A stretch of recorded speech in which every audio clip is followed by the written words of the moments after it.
where you play as a group of soldiers on the run from a endless horde of undead, and you're encouraged to make multiple characters because your rookies have like 3 hit points. It's not like a 5e thing, so it's not like 1 damage for a hit or something like that. It's it's brutal. I think 5 characters died in our adventure the other night. How many survived? 2. Nice. It's very inspired by. Oh, I wrote down a list. It was Black Company by Glenn Cook, and Anabasis by Xenophon, Game of Thrones, Battlestar Galactica, Full Metal Alchemist, Princess Mononoke, Seven Samurai, XCOM, all of those sorts of things. Brutal game. No, XCOM I loved. Oh yeah, it's like playing a tabletop version. XCOM is incredible. It felt like playing a swords and sorcery version of XCOM, honestly. Nice. Oh, nice.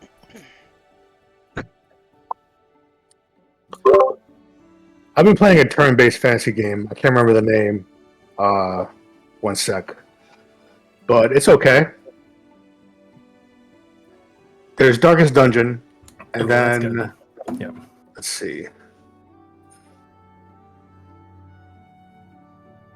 Love those turn-based strategy games.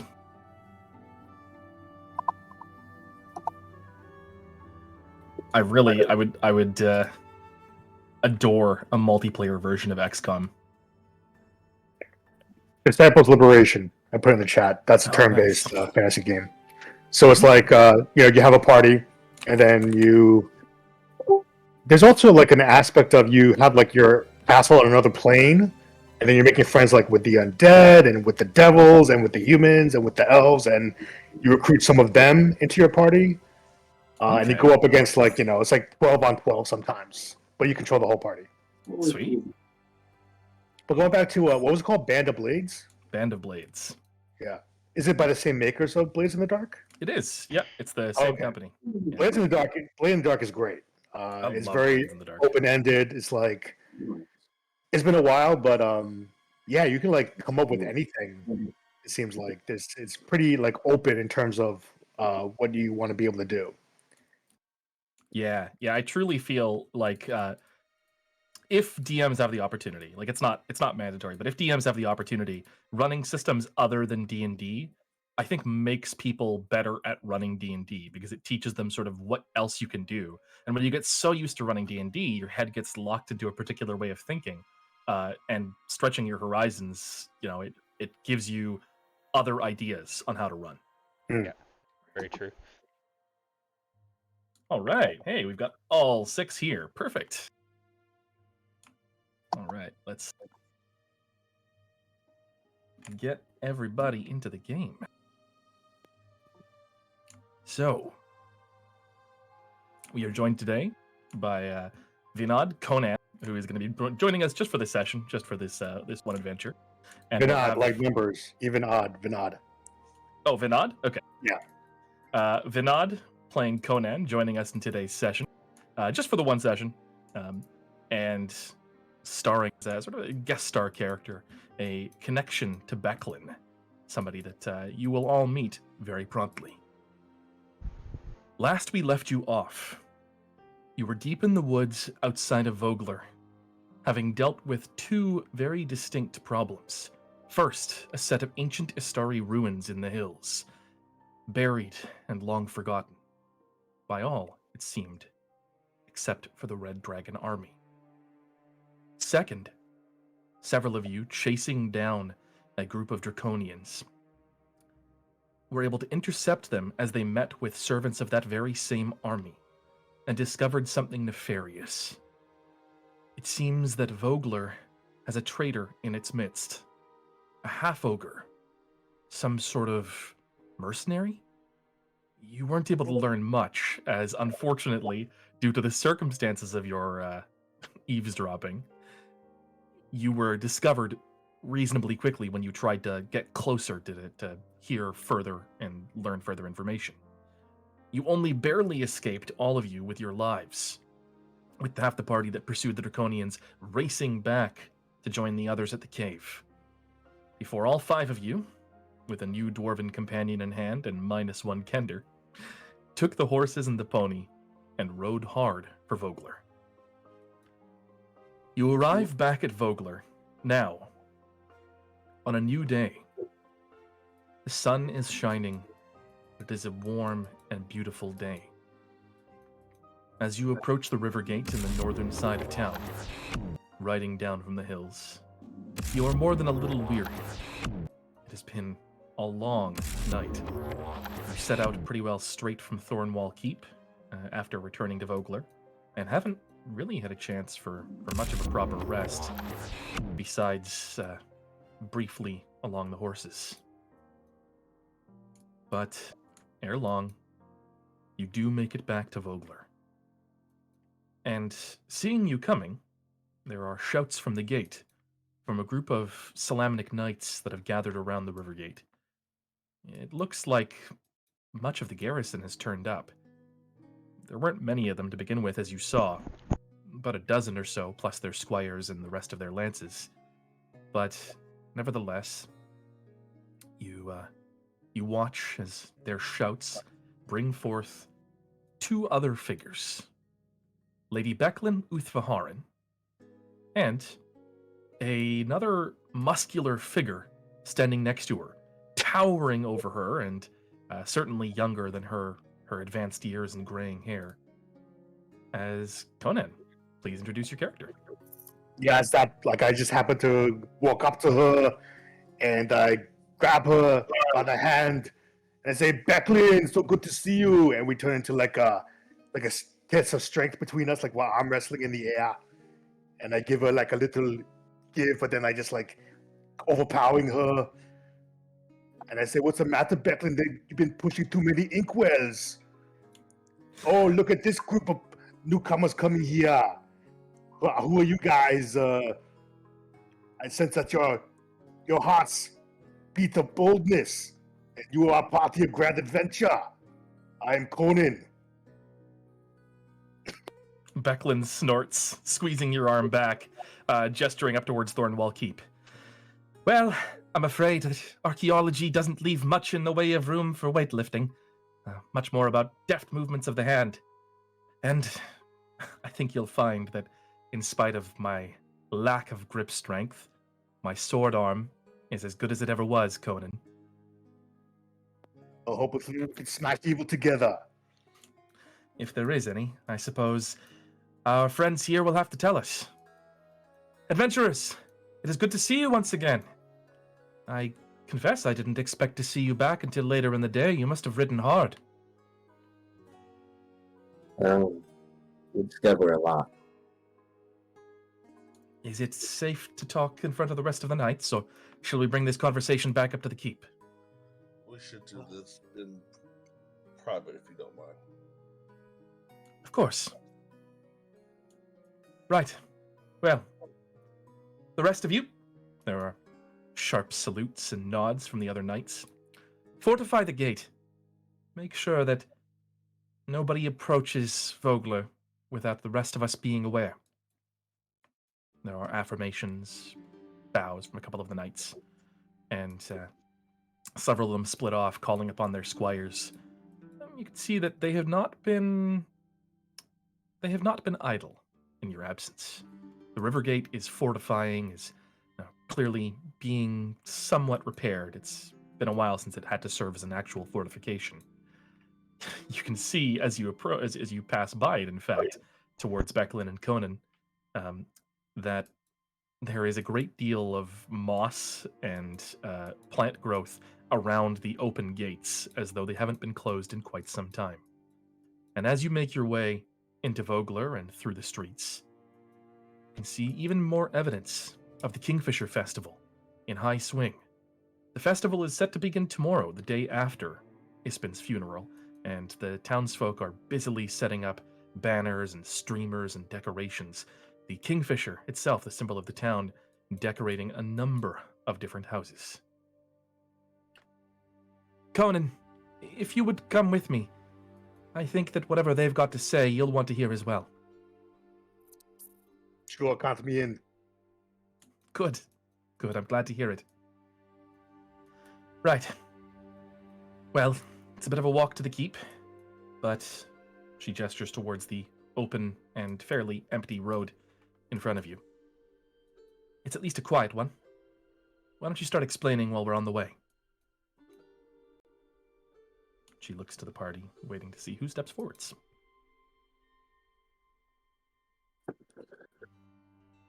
Okay. I Mark, nudged my brother forward. forward. I'll step forward as well. Okay. I Well, walk with him as well. I suppose there must be quite a bit of information then. Very well. Then let's start with what you found in the cave. Mark hands out his painting of the ritual. It seems like they were trying to summon something terrible inside the cave system. Summon something terrible. Huh. There were 2 summoning circles that they were employing. I think they had different reasons for each summoning circle. Do you have any idea what it was they were trying to summon? What they were No. trying to bring forth? I'm not versed in that kind of magic. I'm not. Huh. My knowledge in the arcane very limited. So, I did, however, find this, and I will show her the green gem that I found. These are strange sights indeed. Very well. Then Do you have any idea what this might be? I have some inklings. Yes. All of my books are up at the keep, though. Conan, this version of Becklin is not one that you are used to dealing with. She is far more bookish than you remember her. I mean, she was always a bit of a history nut, but she definitely seems to have softened a little bit in her age. Noted. I will try not to turn into that. well,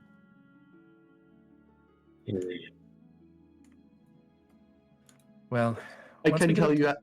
I can tell you at the cave what we found.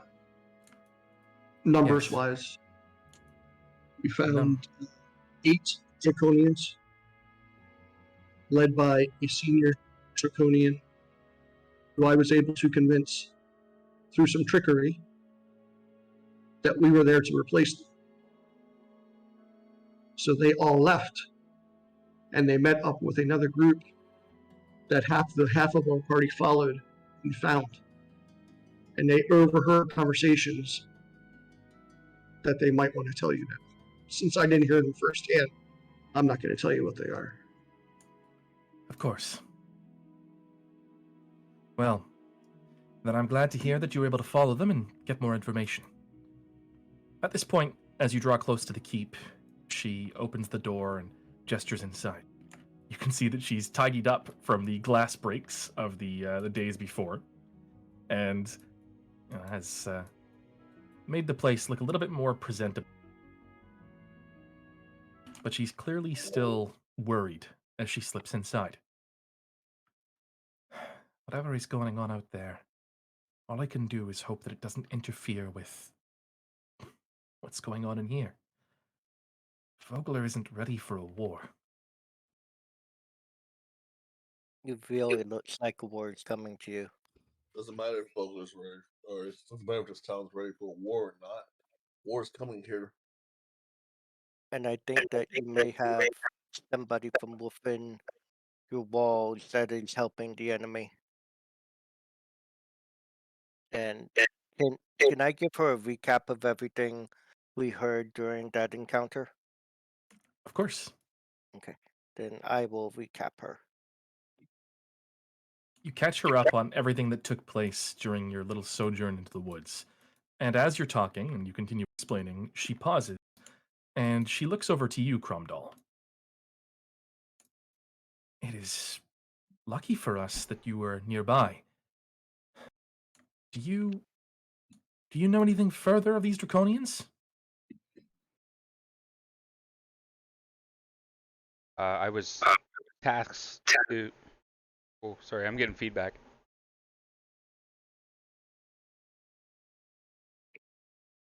Okay.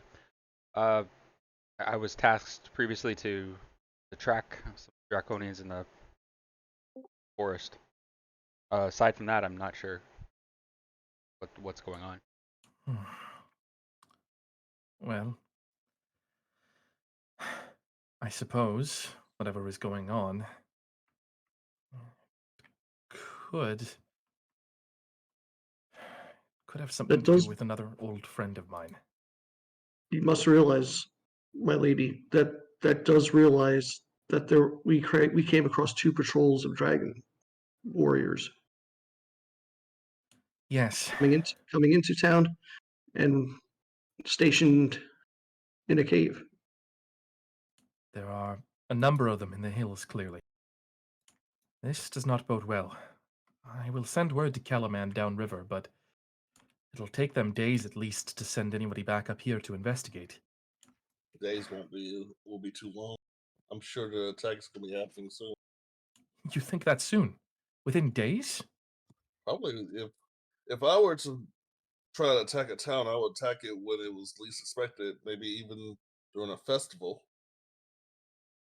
And You if think they did think that we overheard them, they may um escalate to make sure that they have the surprise.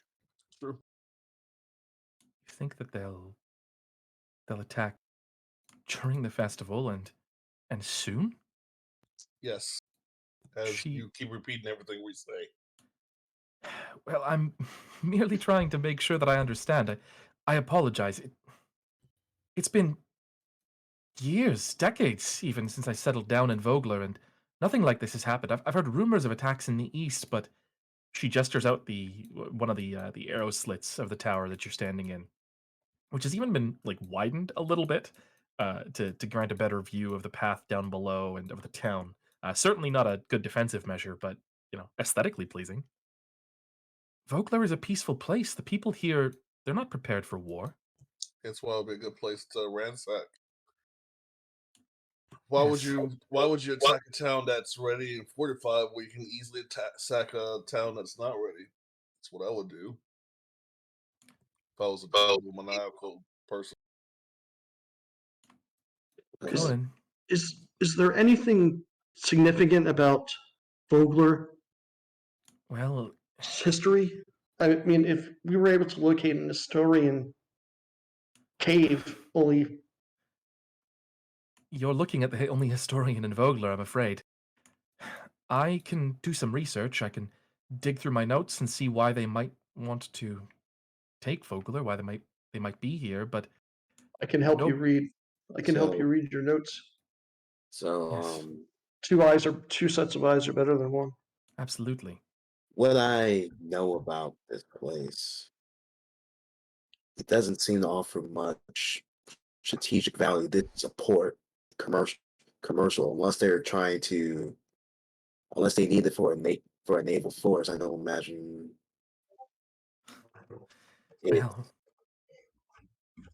provides any real value aside from plunder and anything else. It's strange.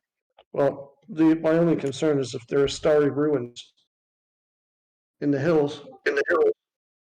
If they're I would I would imagine that the starry founded Vogler. Vogler does have many ancient roots. You can't see it from inside the tower here, at least not without going to the roof, but the bridge south of Vogler, the crossing, it is an ancient bridge. I suspected probably a starry. I was never able to confirm, and it crosses over the Vingard, or would have, but it was destroyed during the Cataclysm. Vogler used to be an island, in fact, and it is quite close to Calaman. It might be a If good staging spot then. it could be, if that's what they're seeking. But it's impossible to know without knowing what's being brought to bear against us. Vogler has a detachment of about a dozen knights. There are, I think, 14 of us here right now, not including our squires and support, and maybe 75 in the militia. There are, however, a couple hundred mercenaries to the north right now, encamped outside of Vogler. They're here at the behest of their commander, Captain Cudgel. She's an old friend of Ispin's, and it was her plan to, after the funeral, help reenact the Battle of High Hill in town tomorrow. It's a yearly tradition. She was going to lend her mercenaries to the cause. Maybe they'd be better spent defending us. Indeed. Probably be a good idea to pull them in sooner rather than later. Yes, I would imagine so. I think, given the situation, you should not even have this celebration tomorrow. You should put it off. I'm even wondering if it's prudent to celebrate Isbin's life. Have you seen any evidence of an army marching? I saw What? evidence of a red, by my counterparts, saw evidence of a Red Army soldier and a wizard. Yes. And where there's a Red Army soldier and a Red Army wizard, there's a Red Army. I wish I could disagree with you, but that makes sense. At least that's what I've read in the books. No, it makes sense. If Vogler were still an island, perhaps we would stand a chance against an army, but I fear even with Cudgel's regiment, it won't be enough. Conan, you came here saying something about signs, about a monastery in the north of town. Could it be that perhaps that's what they're seeking? That maybe it's got something to do with this old monastery, or the monastery could at least provide clues as to what's going on? Maybe. We can go check it out. Well, if Kiri Jolith is interested, if one of the gods is interested, then I suspect we should be as well. But I don't want to force you to leave again right after you got here. You deserve a chance to rest first, at the very least. And if you're going to rest, then I suppose we may as well go forward with the funeral. Unless you're intending to leave to investigate this monastery at night. I know you're suggesting that we cancel it, but What was it? What was it that you said? We can rest when we are dead. I suppose that's fair. Personally, I'd rather say my final goodbyes to an old friend. Then we head off. I'm much more willing to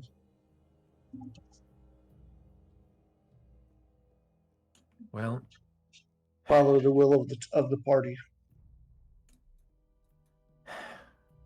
It is hard to find time for mourning in battle, but if what you said is true, then I expect we will be into the thick of it soon enough. And she thumps you on the arm, Conan, with a sort of vestige of her old behavior. Supping from the bones of our enemies, as it were, right? Hearing their lamentations? Yeah, exactly. You remember. Well, it's been always out of way with words. Crush your enemies. See them driven before you. Hear the lamentations of the women. She snorts. Well, I don't plan on doing any lamenting. Right. You can rest when you're dead, but you're of no use to us if you're dead. So my suggestion would be that you take some time in town, rest, and Asher, right? We were only briefly introduced. Yes, ma'am. Yes, my lady. Asher, if If you insist on not resting, then you can join me to help study, to try and figure out just what it is that they might be looking for. I'd be more than happy to. Of course. The rest of you, I encourage to get some sleep. If you have to stay up for hours and hours, then, well, you'll be of little use by the time you get to this monastery or wherever else you need to go. And by the time you awaken, the preparations for the funeral should be complete. You can set out right after the words are spoken and he's been laid to rest. If that is your will. Sounds good. So, sleep, funeral, monastery. That's the plan. Sleep, funeral, Yes. monastery. Absolutely. If you don't need to rest, Conan, you're more than welcome to join Asher and I. I don't know how up to reading you feel, but far be it from me to tell you what you can and can't do. I lost that right a long time ago when you finished your training. Yeah, I'm sorry it didn't really work out. Well, I think in this case it has worked out for our benefit. We could certainly use someone as strong as you in whatever is to come ahead. Should we be planting the seed in the town to evacuate? Like these villages aren't going to fight, right? No, but trying to set the evacuation in order now, with the funeral still to come, I don't think it would go well. They need some degree of normalcy. If we have the funeral, we can announce what is needed in the morning afterwards. I will speak to the mayor and see about starting preparations for a defense and evacuation of some kind. And if we're lucky, then, well, whatever you do, combined with Cudgel, can buy us enough time to hold them at bay. Okay. Conan, if you'd prefer, you could ride north, try and talk to Cudgel, or maybe look this monastery over and see if you can spot what's going on there, and then join them again when it's time for them to set out. Oh, okay. Right. Okay. There's rooms for the rest of you in town. I'd offer them to you here, but Thornwall Keep isn't what it used to be. But there are rooms further into town at the Brass Crab, the same place that Ispin's funeral will be held later on. So, if the rest of you want to make your way there, then Asher, Conan, and I will do what we can to prepare, and the rest of you can be properly rested up. Looks like some of you need it, she says, looking over towards Juvia, who's wiping away sweat and slime and probably gobbets falling off of them. Yep. Yeah. Now that we're a few sessions in as well, I don't like overloading people with extra options and stuff like that. But if anybody else wants to do text RP, or if you want to step up your text RP a little bit, Juvia, on the top right of the screen there is it looks like a bunch of bullet points, like a little list. It's the collections or macros section. If you Okay. open that, you'll see that there is listed in there a number of things, including DGEM as an option. And if you have your token selected, if you press on in bar for that, then on the bottom of your screen you'll see a bunch of things pop up, including that. Mhm. And if you have your token selected when you press, you can do this.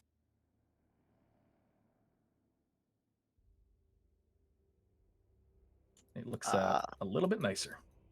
Very cool. Okay, yeah, I will do that. Absolutely. I find it's nice to be able to do a little bit of role playing sort of through text in the background if somebody else Yeah. is doing a scene elsewhere. Exactly. By no means necessary, just an option for anybody who wants it.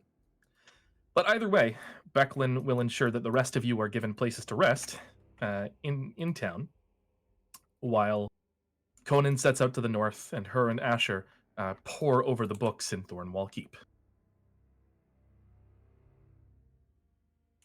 Before the rest of you head to sleep, is there anything further that you want to do?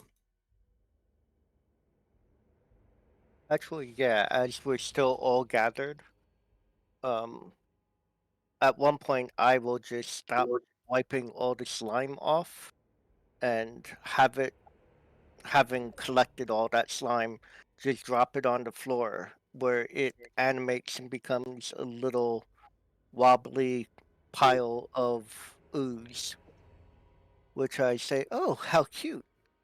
And then it climbs up my shoulder and is my pet. You're familiar. The little ooze will wobble at your shoulder, and is it also green? Yes, it is green and it has, just like me, a big smile. You're not quite sure how it's smiling, but there is a smile on it. Excellent. This like bright, smiling green ooze. Does it have eyes too, or is it just a smile? Just a smile. Oh God. That's All right. creepy. This smiling green ooze wobbling on Givia's shoulder. You make your way to the Brass Crab for a long overdue rest. Meanwhile, Asher and Conan are busy with their own affairs. We'll start with Conan as you ride north out of town. Assuming you want to ride, a horse is provided for you. Yeah, Rabbit. All right. So you know that this monastery is not far from Vogler, only about a couple hours north, across the open plains up towards the northern wastes, which are a further distance away from Vogler indeed, but it's sort of halfway between the wastes and Vogler. So you ride in that direction. Are you simply going to ride hard, getting there as fast as possible? What's your plan? Yeah, I want to go fast because it's still daylight and it's becoming evening, right? So I cannot see in the dark, so I want to get this done. Okay. So go ahead and make, I would say, a animal handling check, or if you don't really care about how ragged the horse runs you can make a con save. I'll take a con save. Sounds good. 21. Conan, you endure bounces and savage treatment from the horse as it rides hard. With that result, you're able to take off the heaviest parts of the horse's saddlebags and make sure that it's as light as possible while it carries you and races north out of Vogler. You pass by, after about an hour, a camp of soldiers, mercenaries, presumably the same ones that Becklin was talking about. And on your way, you do recognize something. There is, just inside the camp, a banner that belongs to Captain Ridimir Iron Smile, Cudgel, a close friend of Becklin's and Ispin's. I will approach the camp. Okay. Pausing in your journey, you give your horse a breath, a chance to catch its air as you ride in close to the camp. A human lounging near the front, a man with rough hair and a coarse beard, looks like he probably hasn't shaved more than he's actually intending to keep it, offers you a lazy wave at your approach. Hey, big man! What's got you coming this way? I was on my way to the monastery, but I noticed you have the banner of Cudgel Iron Smile. I Oh, was hoping to see them if they're still If- here. you're a friend of hers, huh? Yeah, she's around. Hasn't headed into town just yet. So, how do you know her? I was a squire for her friend Becklin. A squire for Becklin. Oh, you don't look like Becklin's type. I'm not. Well, I don't blame you. She runs a tighter and more boring ship than I think most of us would like. Right, come with me. I'll take you to the captain. Thanks. The name's GF. One of her lieutenants. Good to meet you. Despite GF's disheveled appearance, you can see that he does keep his sword in good fighting condition, and his armor, while it is not polished, is well maintained. And he will lead you through the camp towards Cudgel. she's got a tent set up on the far side of camp, and you remember her war horse, which snorts in your direction as you pass by it. An enormous stallion by the name of Snowflake, named for her whitish color, or for his whitish color. Captain, there's an old friend of Beckland's here to see you. What did you say your name was? My name is Conan. Conan. There's a shout from within. Conan! Conan, come inside! Get in here, you big lout. Hey, Cudgel, so you're here for the funeral, huh? GF holds the tent flap open and stands outside as Cudgel grins at you from within. She's in the middle of sharpening a blade, has got a map laid out on the table in front of her of the surrounding area. Sure am. And she puts her sword down and walks over, and she is decidedly shorter than you, but she'll wrap you in a crushing hug and do her best to give you a firm handshake, so you can make a strength check to see if you can beat her. I will do that.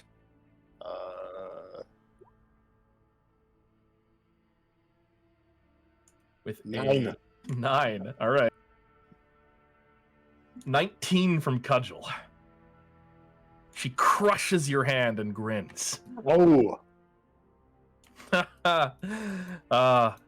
You look like you need to lift a little bit more in the way of weights.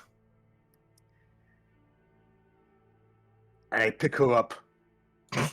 Effortlessly, and I press her above my head. Ah! And I put her back down. If it were anyone else, or if anybody else were around to see it, other than GF, I'd take a strip out of your hide for that, but no, that's well deserved. What can I do you for, Conan?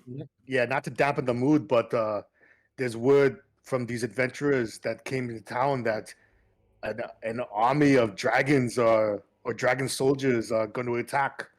An army of dragons haven't been around for years. I mean, I've heard the same rumors from the east, but really? Yeah, we have to prepare for battle. You know, my favorite words. But we also have to probably evacuate the town. Evacuate the town, prepare for battle. I mean, I came here to give my troops liberty. It's been a while since they had a chance to relax. I'm certain they wouldn't mind earning a bit of extra coin, but we're not in a state for battle right now. Although, I suppose... GF, you're listening, right? Yes, ma'am. Find Dragonlance and figure out what's going on with the men. Try and sober them up if you can. I'm not going to force them into battle readiness right away, but it would be good to know at least what we've got to rely on. Yes, right away. GF will saunter off. You can hear his footsteps going in. And then she turns back to you. What are their numbers like? Where are they? I don't remember what was discussed. I'll just tell you what I know. There wasn't. you weren't told the reason you don't know is Conan. They didn't know. That's why. So everybody's being sent on this scouting mission. I don't know. We don't know the size of the opposition. We don't know the size. We don't know where they are. You said you were going to a monastery. Yeah, I had some visions, saw some signs, wanted to see if I could talk to Kiri Jolith. Right. Well, then I suppose far be it for me to keep you. I guess at least we've got one of the gods on our side. Hopefully the bull feels like answering. See Beckland as soon as you can. Make preparations. Of course. I was going to be going into town, so I'll leave one of my lieutenants in charge, and I'll see her promptly. Thank you for bringing word to me, Conan. I wish I could see you again under better circumstances. See you again soon, pleasure. Of course. She'll clasp your arm again, And as you're stepping out the gate, call in your direction. Do you need a change of horses? Yeah. Well, if you don't mind, if you feel like you're up to riding Snowflake, you're welcome to take him. Or I suppose you could take one of the others. You gonna let me ride your horse? I can't say no to that. Just bring him back intact, and try not to let him take any pieces out of you. Sounds good. All right, so you mount up on Snowflake and begin to ride north once again towards the monastery. And we'll come back to you in just a moment as we pan back towards town, back towards Asher, alongside Becklin. Asher, at Thornwall Keep, Becklin has got a veritable library set up. A surprisingly large library for a town this small. But it seems like this military keep has been really turned into something almost like a museum. And she settles in next to you as the rest of the party heads out. I must admit, I don't know where to start. You said the Astari. If the Astari are involved, then perhaps we should be looking towards Astari ruins, trying to figure out what's going on there. But I believe so. Did the Astari dabble in necromancy? the Astari dabbled in quite a few things. Many things they shouldn't have. Because the cave was guarded by two animated skeletons. I suppose they could be Astari, or they could be property of whatever soldiers you were dealing with. The Astari. They were specifically left behind to guard the ingredients for the summoning. Well, it's difficult to say then without further information. But there's another couple of different tacks we could take on this research. Like I said, the Astari are certainly one avenue. But, well, Vogler was founded by,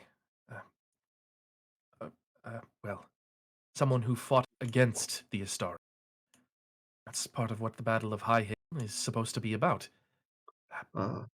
It's supposed to celebrate Lord Vogler, the founder of the town, and a knight of Salamnia and his victory over Istar. We could look into Lord Vogler's history. Perhaps there's something he did, something that he had access to that could help. I think that would be a wise direction to look. Indeed. Or, last but not least, not to overwhelm you, but I think each of us can either take one topic or we could work together to try and make light work of it. The last option is researching the wastes. I funded a party to travel north up there, about a month ago. I'd heard rumors that there were Istari artifacts there. And, well, between Lord Vogler's history here and the history of the town, I was excited. The prospect of looking at more Istari artifacts, I mean, they're one of the few things we have left over from pre-Cataclysm. I was hoping that perhaps, well, it could teach us something. And they haven't returned with everything yet, but they did send back some preliminary findings. There's some old texts and documents. If you feel like trying to decipher those, I could leave them to you. I think that would be wiser, because you have such a familiar insight into Lord Vogler. You can probably Yes. research him more than I can. And as I have seen his Stoddard ruins, perhaps I can put two and two together. Perhaps not. Perhaps so, though. You are a friend of Ispin's, and I'm certain you've heard all of his stories. I'd like to think that he would smile upon what we're doing here. He was a good storyteller and a good Absolutely. drinker. He could drink more than cudgel, which is shocking, really. That being- really is shocking. I I've mean, never seen a it, dwarf. I've never even heard of a dwarf being out drunk. it started to catch up with him in his old age a little bit, I think.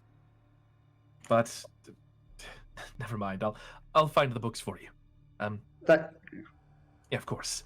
And she will seek out these ancient documents that were reclaimed from her northern expeditions, while finding the stories of Lord Vogler herself, taking out another large, dusty tome and blowing off the dust on top of it.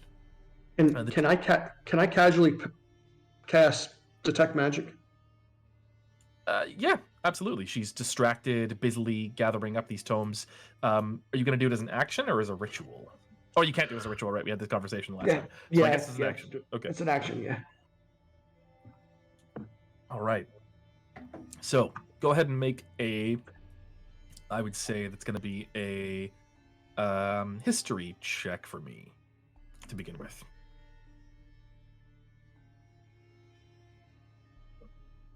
12. 12. Okay. Studying the tome, ancient Astari lore is not one of your specialties, and the language is difficult to transcribe and to understand, but not impossible. And reading through the book,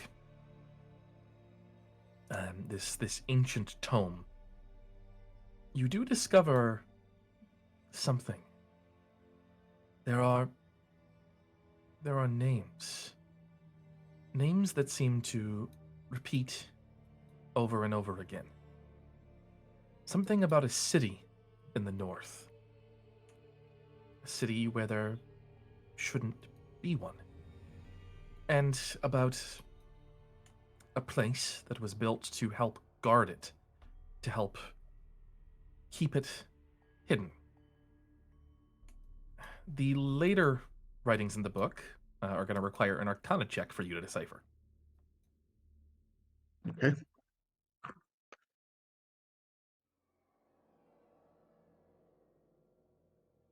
Goodness. Can I Good or use bad? my You can use sure my use inspiration. Absolutely. 3. Oh, yeah, okay. I can see why. 11. Okay. A little bit better. All right. A little so, bit better. Studying the book, you can surmise, based on context clues, that the town that was built to defend this northern town is Vogler.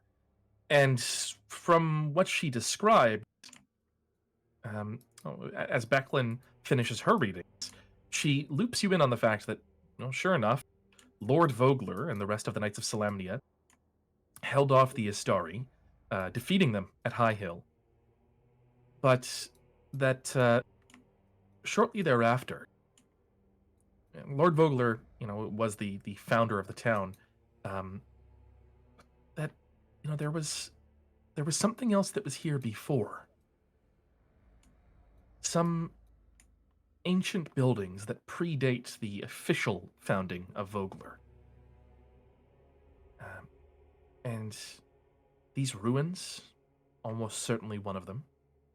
But from the depictions that you find, you're certain there are more. Probably at least 2. Where they are, with the result of 12 and 11, you're not certain. But what Conan's investigating could be what you're looking for. Okay. I'm writing this down. Okay. So you spend the rest of the day researching, looking this over. It takes you quite some time to decipher all of this. And so we are going to cut back across to the rest of the party as they head to sleep. So before you all head to sleep, you tuck into the brass crab and settle in. Anybody who wants to is more than welcome to partake in a little bit of storytelling on behalf of Ispin or on behalf of yourselves. I like using the Savage Worlds interlude rules in my games, which are ways for you to gain little bonuses and benefits, extra inspiration, or other perks. And it's basically telling a story that relates to your character to another character, giving you a chance to banter with a party member and discuss some of your character's history and maybe what you've been up to in the past several years since you left the training grounds and spread out into the world at large. And I encourage you to invent things, to make things up. And if you can't invent things, if you're struggling, then there are certainly prompts. You don't have to do it. Anybody who doesn't want to doesn't have to partake. But if you'd like a little bit of an extra perk, then a short story would be excellent. Ooh, that sounds fun. All right. So, So let's- go ahead and roll a Yeah. d4 for me. okay. Should I be nervous? Should you be nervous? No, not at all. 1. Okay. So, Marcus, as you settle in at the tavern, the rest of the party split up and tackling various tasks. It sounds like both Cromdal and Juvia and Roman, everybody is in the tavern in various different locales, and so you could address any of them. You are going to tell a tale of tragedy or misfortune, featuring one of your flaws, if possible. And if you've got a dark secret of some kind, you can hit strongly at it. But give the rest of the group a glimpse into your hero's dark side. Dark side. Okay. Mm-hmm. Jeez, man, I haven't. Jeez, they Well, give all the characters such a tragic backstory. I didn't even write up a tragic backstory. Okay, I poor can Marcus, the only guy who doesn't get a tragic backstory, and now he has to tell a tragic story. So, okay, I got it. So, who's in the tavern? Oh, So I've pulled everybody to sort of where they are right now. Conan's off to the north. Asher's with Becklin, and I'll put everybody's tags on as well. Cromdal, Juvia, and Roman are with you. after after we departed, I spent my time just living as a vagabond, traveling, seeing places, all sorts of people, experiencing all sorts of cultures and how a farmer lives, how a farmer tends to his fields, how a woman take care of her child. So, and I'm just observing everything until, and after some time, I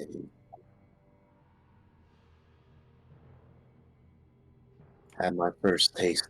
I had my first taste of, I witnessed, I had my first taste of war and violence. Not, not so long after. And I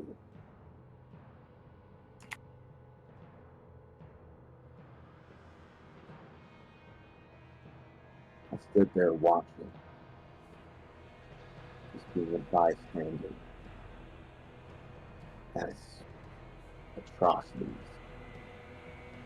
and death surrounds me, and I felt so powerless as I just sat there and did nothing until just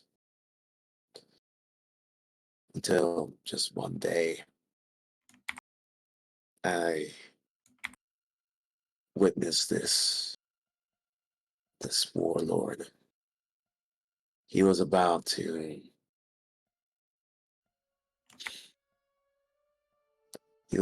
put the sword to some family, a poor farmers. And for some reason my body just acted on its own. I inter I intercepted him, pushed him away, and I helped this family escape his terror. I'll never forget his face. and how gleeful and twisted it was.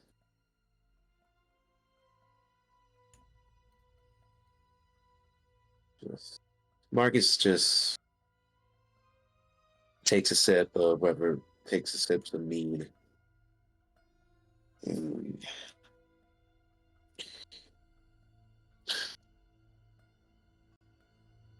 just kind of have a tear just comes pouring down his eyes and just and he wipes it away. It's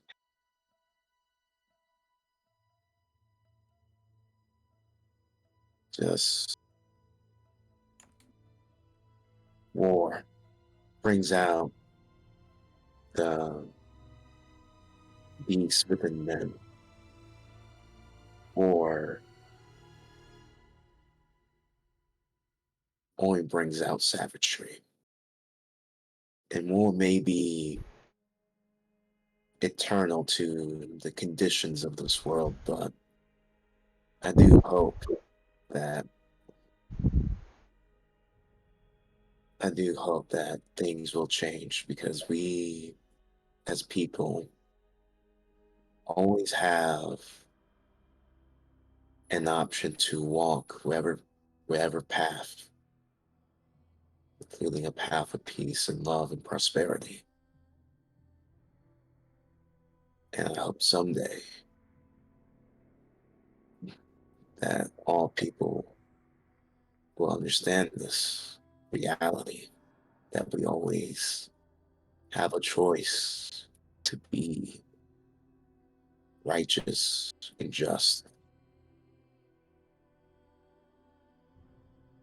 The flip side is always that people will commit evil and horrors. And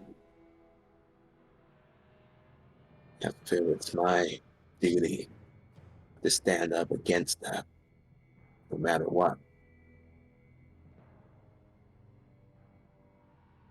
Because I'm not going to be a bystander anymore.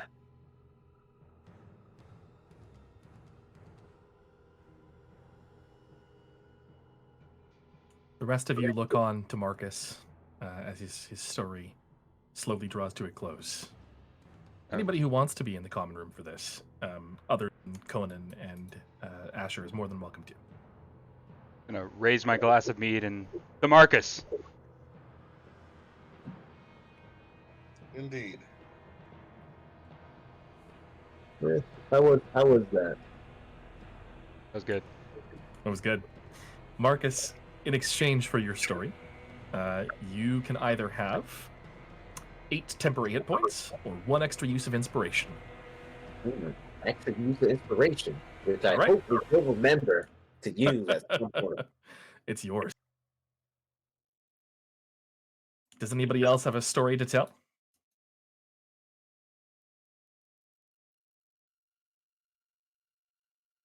Okay. Then in that case, you slowly settle into sleep, the somber mood filling the brass crab. It's a little difficult to sleep during the day, but you've all more than tired yourselves out. So, we pan back north once more as your rest draws to a close. Conan, riding Snowflake hard to the north. It is a tough ride, to be sure, but one that you, above many others, are likely able to manage. How do you intend to keep Snowflake under control? I will say the things that Cudgel says to him when she rides him. Nice. Okay. Go ahead and make an animal handling check at advantage.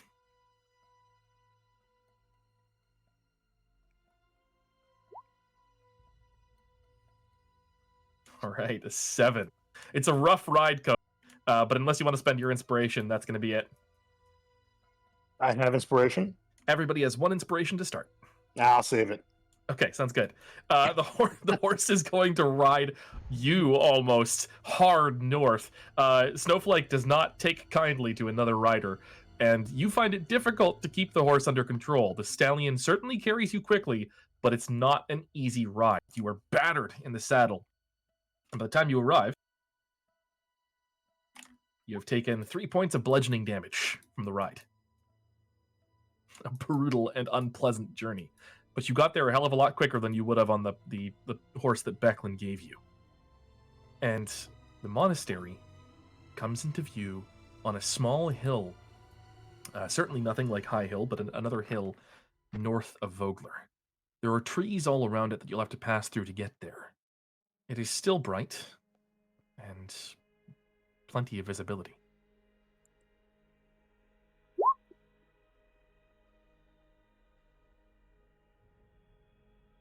Cool. This place I've been seeing in all of my dreams. I'll approach it. Okay. Cohen, as you make your way forwards, your passive perception is high enough that you can pick up some desultory conversation from through the trees. Sounds like it's coming from human mouths, probably, or at least something close enough. I go into sneak mode. And I will listen carefully or get close if I have to. To listen in, you'll have to sneak forward, so go ahead and make a stealth check for me.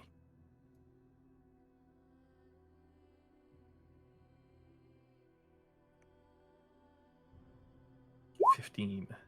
I guess it would be 12. 12, yeah. 12 with the cover that you're sneaking through will absolutely do it. You catch sight of 3 soldiers in the trees. They are up ahead of you.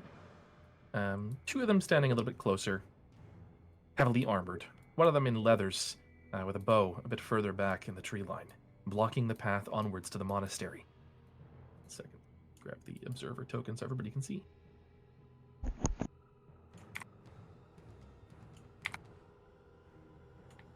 As you approach, you can barely make out their conversation from this distance, but you can hear what they're saying, at least some of it.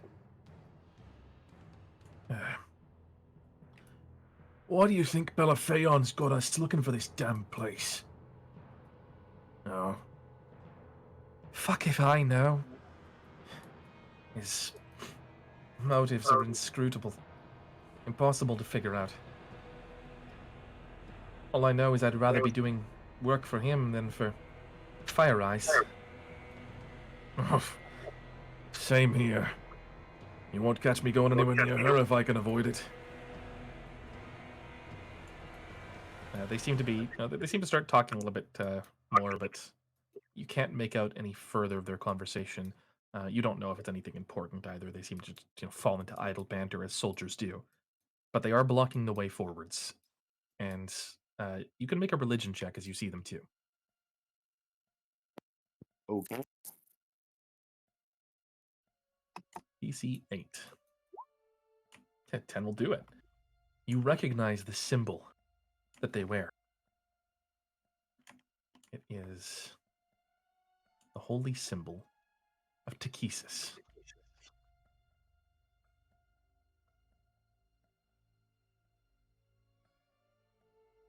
Is that like a good god, a bad god? Takesis is the Dragon Queen, and specifically a very malevolent Dragon Queen. For your knowledge, she is known as Tiamat in other settings. So if you're familiar with who Tiamat is, Takesis is her Kryn equivalent. How tough do these guys look? The one on the side, this guy, he looks fairly tough. He's got a pretty big axe to rival the size of your sword, I assume. Glaive? Okay, glaive. Glaive. Glaive. He's got an axe that rivals the size of your glaive, and is wearing a breastplate. The woman across from him, also in a breastplate and a sword and shield, and there's an archer in the back. Make an insight check for me. Okay. It's difficult to clock, just how many hits it would take to drop them, but probably not more than 2 for any of them except for the big guy. So if you can get the drop on them, you might be able to do it. but otherwise it'll be a pretty rough fight, especially if there's more of them passed in the monastery. Could I sneak around and see there's more? You want to try and sneak through the trees and get closer? Well, I want to sneak around them to get Sure. closer to the temple. Absolutely. You go wide and around through the trees, trying to sneak towards the temple. And go ahead and make another stealth check for me.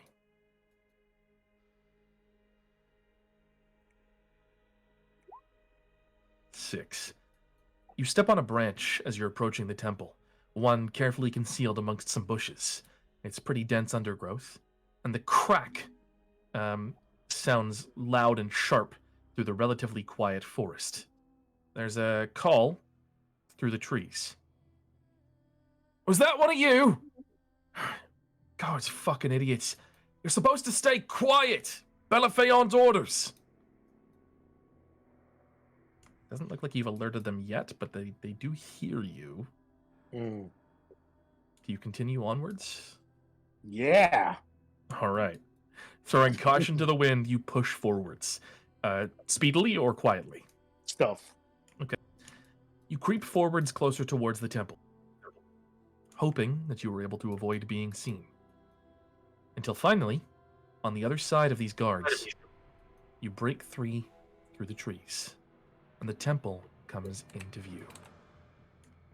Inside are a number of other soldiers, some standing near the gate, one patrolling around the exterior. You can see past the soldiers inside, all clad in the same style uniforms and armor. And you can make out someone in dark black robes, some sort of mage perhaps, studying what looks like a number of statues, including a statue of Kiri Jolith. He's got a dark crystal hanging in the air next to him that gleams with energy. Interesting. I'll just keep watching for a bit, see what's happening. Try to eavesdrop. All right. You look in that direction, and peering forth, you watch as the man walks up to one of the statues, not of Kiri Jolith, but of presumably one of the other deities. You can't make out what the statue is from this angle. But the crystal flares, and there is a sharp crack, and you see stones tumble down in front of the man as the statue breaks. As it breaks and the stones tumble down, there's a snarled exclamation. Not this one either. Damn. Very well. I suppose on to the next. It better be here. It looks like he's doing something to the statues, but you can't make it out from your angle, other than just, breaking them. Do you risk getting closer? I think I've learned enough. I'll sneak out and return to town. Okay.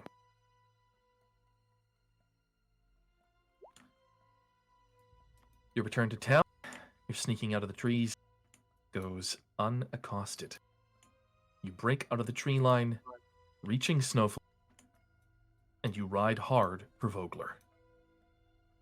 Are you going to pause back at the camp to trade out the horses, or are you going to ride Snowflake all the way back to Vogler? I'll ride Snowflake all the way back if she can take it. Oh yeah, Snowflake is sturdy. This big war horse can more than handle your weight back to town. Clearly more used to charging across fields of battle, but Cudgel's been camped for a while. Stretching Snowflake's legs, the horse does not mind. You ride hard for Vogler, and as the sun is beginning to set in the early evening, about 5 or 6 p.m., the river gate finally comes into view once more. This is just as Asher and Becklin are wrapping up their studies, and as the rest of you are starting to waken. Conan, the guards at the gate wave you through, recognizing you and your horse. and one of them calls out as you ride past. Cudgel is in town, up by the Thornwall Keep, if you'd like to bring a horse back to her. That's where I'm heading, thanks. You ride hard for the Thornwall Keep then, once you're in town, and let Snowflake continue racing forth. And as you do so, the rest of you are greeted in the morning by a semi-familiar face. A lanky-haired younger man. Sort of a little unkempt in the way that some teens can often be. But his armor is well polished, and he clearly takes his duties very seriously. He bears a symbol of the Knights of Solamnia, but not their distinct helm, or any sign that would indicate, that he is one of those same knights. But you saw him on guard out by the river gate the other day, and all four of you can make a history check. This is Cromdal, Marcus, Juvia, and Roman. Ooh, all of us? All four of you, yeah, to see if you remember his name. Well, Marcus is dumb, so let's see. Okay, he's not that dumb. He has average intelligence. All right, 15 from Juvia, 11 from Cromdal, 9 from Marcus, and there's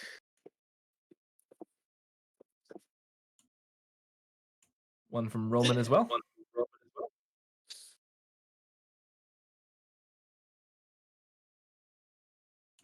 Okay. So DC was 10, Cromdal and Juvia, and Roman. Unfortunately, not Marcus, who probably needs a morning cup of coffee. The three of you recognize this young man from the gate. His name was Darrett. And what's more, Juvia, you recognize that he was Becklin's squire. Darrett Highwater. Good morning. Lady Becklin sent me to fetch all of you. Said that, well, I suppose good afternoon, good morning, good evening, good waking up. Lady Becklin was waiting for all of you at the keep, along with a couple other heads of the town. Right. Thank you. Of course. You're more than welcome to come with me. I've taken the liberty of recovering some pastries for you, some fish pies. Ooh, I don't think fish pie. You also have apple cider. I believe that Yalma might have some. He leans across the bar to the rather plain, but in an elegant and clearly comfortable, confident way, woman that's working behind the bar. She offers a smile, tucking her hair back, and nods to Darrett. For all of you, friends of Ispin, absolutely. And she'll make sure that all of you have a drink at the ready, whether it's apple cider or beer or wine. And apple cider, beer, wine, or milk, and those are your options. Here it is. Apple cider. Hey, this is apple cider spike, right? Oh, of course. Yeah, okay. Yeah, Marcus gonna take this alcoholic apple cider drink. And I'll take a shot glass of milk. A shot glass of milk? Yeah, and a dirty glass, please. Of course. Yes. She looks you over and shrugs. Whatever you'd like. And she'll slide you a dirty shot glass of milk. You toss it back a little bit, getting in your beard. As all four of you are awakened. I hope you slept well. We did. More of you. Very comfortable. Good. Right. Well, like I said, Lady Becklin asked me to fetch you, and I believe Mayor Raven and Captain Cudgel are both waiting there as well, along with a couple of the other knights. They've found a few things out during the day, and I suspect that, well, it's going to be useful information for all of you. Yes. Well, we should get going then. Oh, lead away, sir. Of course. You notice that he beams a little bit at being called sir as he opens the door and leads you out of the house, or out of the tavern. Boy, Ernest, Pardon? you're very earnest. Oh, yes. Well, I try. I'm training, you see, to be a knight. I Then very much like to succeed, to join the Knights of Salamnia, like Lady Becklin and like all the others. you know Gods the above, most, it would be so grand. you know the most important rule to follow as a knight. No. Always do, no matter what, no matter how hard. Allow your wisdom and your wit. Follow it through, because it will not lead you astray. Always do the right thing, no matter how hard it is. Lady Becklin says similar things. You know, I think that's good advice.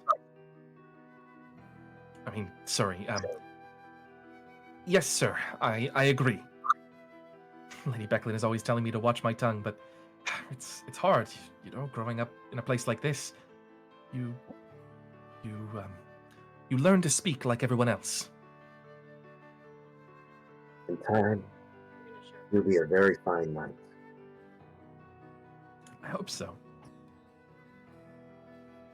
Anyway, time. Don't rush into anything. Don't try to grow up too late or too early. Remain patient and steadfast. You'll have your day in time. I can see why you get along with Lady Becklin and with Ispin. She's always saying things like that. Just a wealth of knowledge. And he leads you deeper into town as you talk and converse, and through the city streets up towards Thornwall Keep. Until ere long, finally, all of you are back at the keep once again. Just as Conan rides up upon Snowflake. And Asher, finished up with your studies, with large bags under your eyes. Well, I guess it's your choice as to whether or not your illusory form has large bags under its eyes. I'll go with that. Yes. Okay, Keep sure. the illusion going. Of course. The illusory bags under your eyes. Sorry, Craig. When I cast detect magic, did anything glow? Right. Yes. So there is some magic left in Thornwall Keep, although you guys took quite a bit of it. There are two things left. There is, first off, there's a faint hint of magic coming from upstairs, up on the second floor. It's, you think, just based on the glow, some form of abjuration magic. Second, there is a sword, a short sword that rests in one of the glass cases, and it has a faint gleam of magic as well. You're not certain precisely what it is, but presumably some sort of evocation. Before everybody comes together, can I speak with Lady Becklin and say, I just can't help by nature, I'm drawn to magic. I know that this is magical, and you have something on the second floor that is magical as well. I wonder why you keep these under glass when they could be used for protection of Volgar. Well, to be honest, I don't know what magic they hold, and moreover, I don't know if that magic is necessarily benevolent. A lot of these things are old artifacts dating back to pre-cataclysm, or not long after Istari or My Salamnik. lady, I have learned that magic is magic. It is the wielder makes it benevolent or benevolent. Well, that is a very Towers take on things, if ever I've heard one. But the mages of high sorcery are, well, not unwise. I understand. One of those things is to be gifted to your party. But I made a promise that it would not be done until after the funeral tonight. The other, she looks towards the sword in the glass case, I will consider. You are right to say that magic is magic, but curses are also curses, and I wouldn't want to unleash something like that upon your party, upon this town, and add to the troubles. I think I know what it is you're going to be given. I've smelled it. I have smelled it before, and it is just a smell that I have smelled before. I would be unsurprised, as a friend of his. Still, keep it under wraps for now, if you don't mind. I would Yes, rather of the course. rest of the party be given the chance to appreciate it. My lady, I will always defer to you. You are the keeper of the. You are the keeper of the town. Thank you. And it is at that point, as she finishes thanking you, that you hear the sound of hoofbeats and footfalls outside. And peeking your heads outside, you can see that the whole rest of your party, along with Darrett Highwater and Cudgel Ironsmile, and one of her lieutenants, and Mayor Raven, have made their way up to Thornwall Keep. A veritable little council of adventurers and the important people of the town. Well, it seems that we're all gathered. That it does. Asher, if you don't mind, I will take the lead and quickly explain this to everyone. And Yes, my lady. Yes, my lady. Always. thank you. Once that is done, we have a funeral to attend. And thence, another problem to solve. Becklin will take the lead in explaining quickly and succinctly, in a way that reminds each of you of her previous experiences with Ispin and her military acumen, to both Mayor Raven and Cudgel, and all of you, everything that has been learned. She informs you that whoever these people are, they're probably here seeking out ancient relics. Something to do with the founding of Vogler, something to do with perhaps a city to the north? Although her books don't detail much in the way of information, nevertheless, it does still give you something to go by. And as she fills in the mayor and Cudgel on the reports of movement of soldiers in the hills, Cudgel's face darkens, and the mayor looks worried. As Becklin finishes speaking, the mayor turns to each of you and nods. Mayor Raven Uthvogler, I was born here, and, well, I've spent my whole life here. I never expected to leave Vogler. But I suppose, if what you say is true, then we need to evacuate. Or at least plan for it. At least evacuate the women and children. Well, she taps her own chest. Many of the women will stay to fight to ensure the town is kept safe, but we will evacuate the children and elderly to be sure, those who cannot fight or will not. But I That's hate why to ask this of newcomers to the town, but you were friends of Ispin's. Will you help us? Through this evacuation, through whatever is to come? We could certainly use every hand on deck. Of course. That's what we were trained for. Train for? We'll defend your city. Marcus' eyes is glimmering right now. She pauses for a second and looks back towards you, Marcus, as your eyes light up.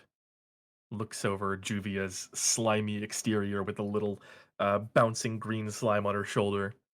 Takes in the holy symbols upon Cromdal's armor.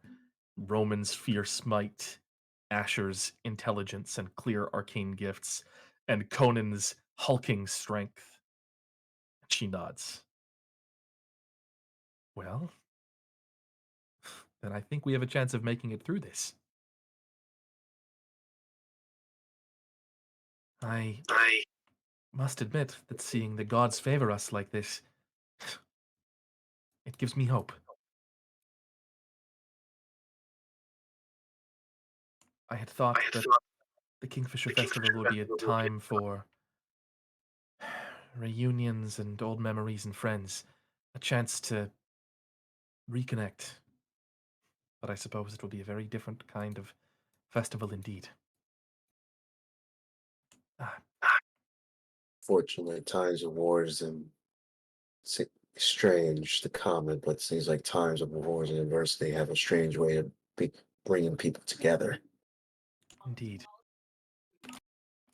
Ah, you are Conan, yes?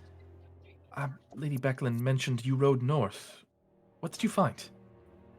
I tell them all about the statues and the worshippers of that evil dragon god, and how they were smashing crystals and statues were breaking. And he was like, "It's not this one. It must be somewhere else." And he was like angry. I give him all the details. Well, then I think what needs to be done is we need to figure out what they're looking for at the monastery. This is really out of my hands. Lady Becklin, I will see to the evacuation of the town. I'll get everybody together. Trying to sort everybody out tonight will likely just lead to more worry, but if you didn't see any soldiers during your ride north, I'm no tactician, but I am. Cudgel speaks up from closer to the ground, near Cromdal. I am a tactician, and if what you're saying is true, Conan, then that means that whatever army is out there, they're not going to be here anytime soon. At least we've got a day or two. You would have seen signs of passage, right? Smoke fires, anything like that. Nope, nothing like that. Just a bunch of them at the monastery. Advance parties, probably, then. If you were able to cut them off to take them captive or kill them entirely, then, well, I'm certain that whatever force they're from will want to figure out what's going on with them, but it'll slow them down at the least. Could buy us some time to figure out what's going on, what to do. Maybe we can hold High Hill. If the Salamnians did it all those years ago, then I suppose it's time to unpad our weapons. High Hill could be a place to hold the line.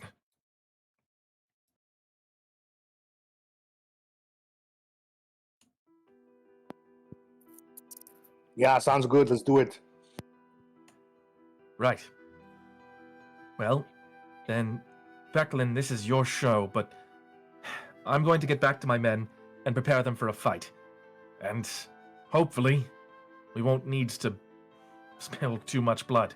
A show of force might be enough to scare off whatever's out there.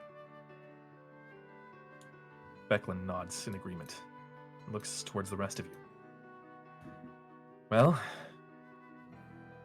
I suppose Ispin's funeral will have to wait. Maybe we can conduct it on the water. I suppose as long as his friends are there, it doesn't really matter where it's held, does it? True. I think you would appreciate a non-traditional funeral anyway. think you're right, Juvia. I think so. As long as she looks towards your little slime on your shoulder, as long as his funeral is a funeral and not a dissolution, a dissolving.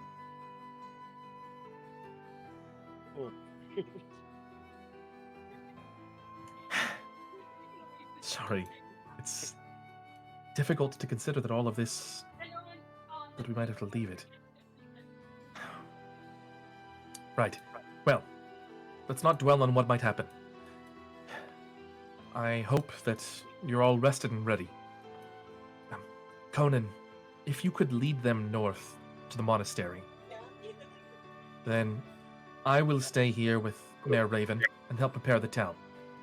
Cudgel, if you get your soldiers ready, then High Hill seems as good a place as any to hold. We can meet there tomorrow. And I'll rally the militia and everybody else and get ready for whatever is to come. If all of you wouldn't mind, I would greatly appreciate it if you take my squire with you. He could use a chance to experience what the world is like beyond, and moreover, if you take him with you, then he can report back to me and leave you free to do whatever it is that you need to do. I did need somebody to mend my cloak. Good. And I'm I grateful. went at Squire. Derek grins back towards you, Juvia. A little bit of his younger years flashing through. And then he looks over towards Marcus, and he'll settle in at your side, Marcus. Sort of looking up towards you. He's a little bit shorter than you are, and probably still hasn't finished growing, but he'll stand next to you and smile up at you. Pleasure to be working with all of you. Things get Welcome to the party. Things get out, and please, run. Lady Becklin has taught me to fight, but if I'm under your command and that's your instructions, then he sort of looks between you and Conan. I guess I'll fight or run, depending on whatever is necessary. No, there's no need to run.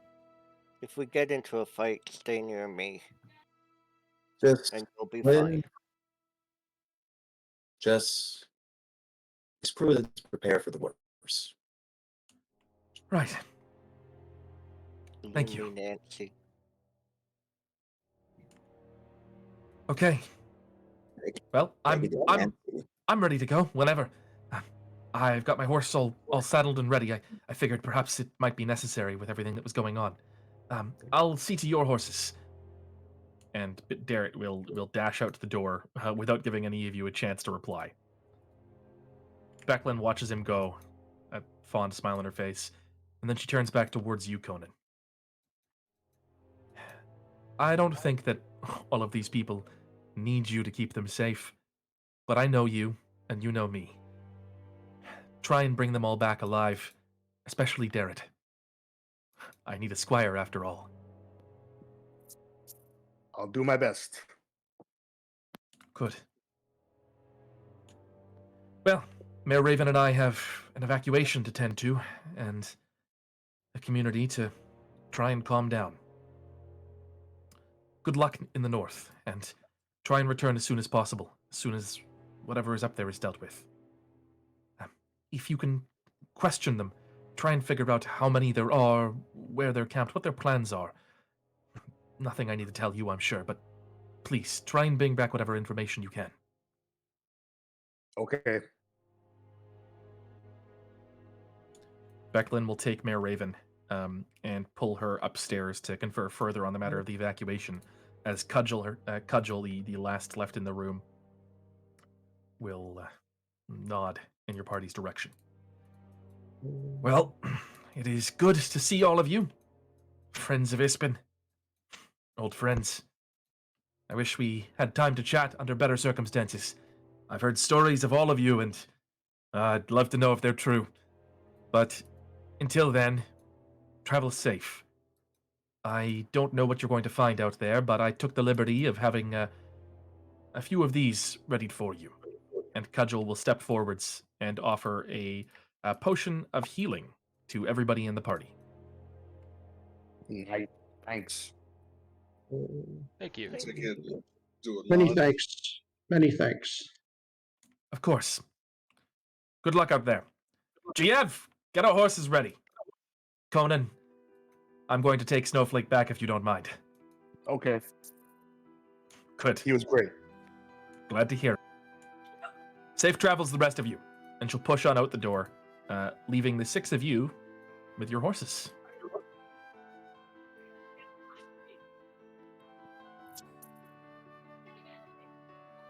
And So we're going to the monastery now, right? Yes, I'm ready. We need to make haste. Yeah, let's go.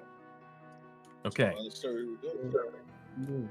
you mount up, and Conan is able to lead all of you northwards along the road, past High Hill, past Cudgel's camp, and up towards the monastery. And we are going to take just a short 10-minute break before we arrive at the monastery. We'll be back in 10 minutes to resume your adventure. Catch you all Alright. soon. Okay, sounds good.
Thanks.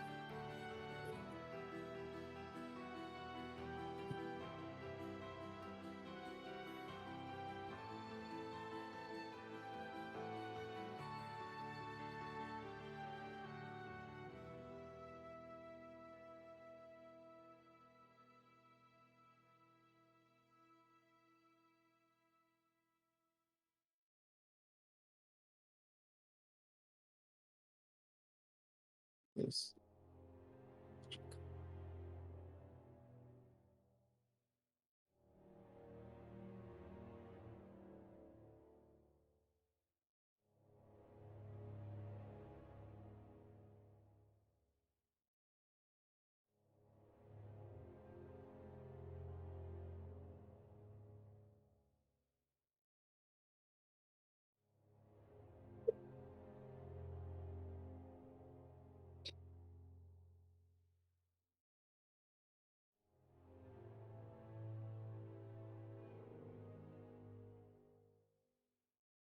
Oh, maybe.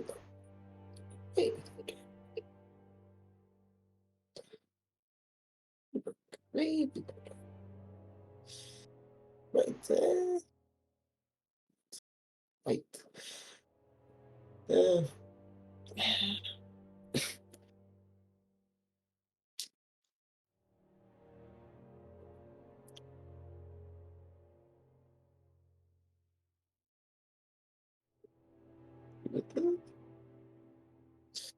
Let's without the.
It's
I am back.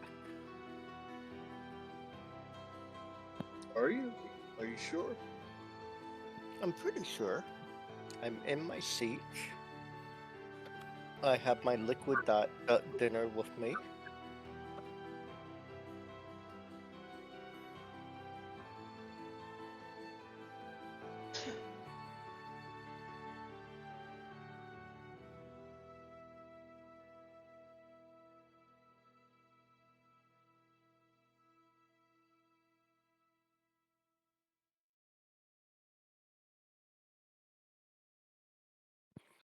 Hey, can you guys let me know? I have several young women here who are pretty loud, so if it bleeds through on my mic, let me know.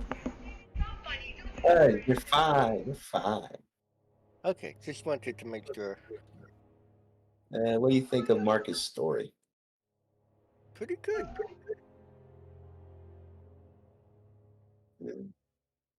Learn anything about him?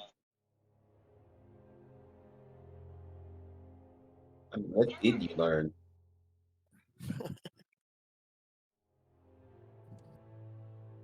I don't know.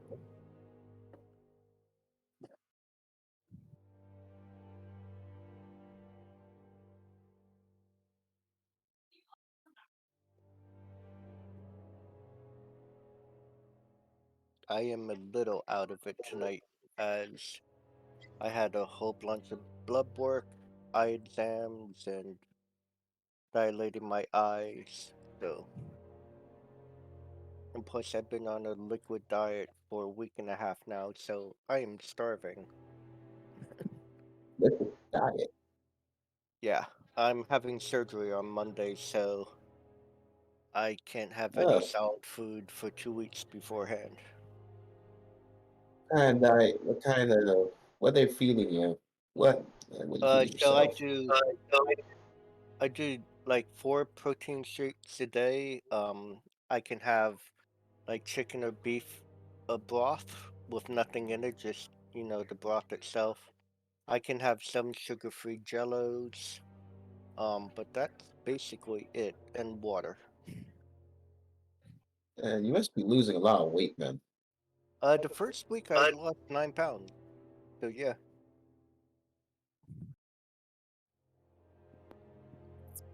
Which is a good side effect, but it's a rough diet. Especially my daughter, my oldest daughter lives with me, and she just had a friend come in from Canada to visit. So there's 3 of them in the kitchen right now cooking, and the smell is just amazing. I don't even like Well, what they're cooking, but it still smells amazing. I think you're just hungry for solid food. Yeah, oh, definitely. Yeah. I wouldn't doubt it. Because usually what they make smells like old, dirty socks. It's like some kind of pad thai, and they use like a fish sauce. That smells really bad. I know you can hear me. I don't care.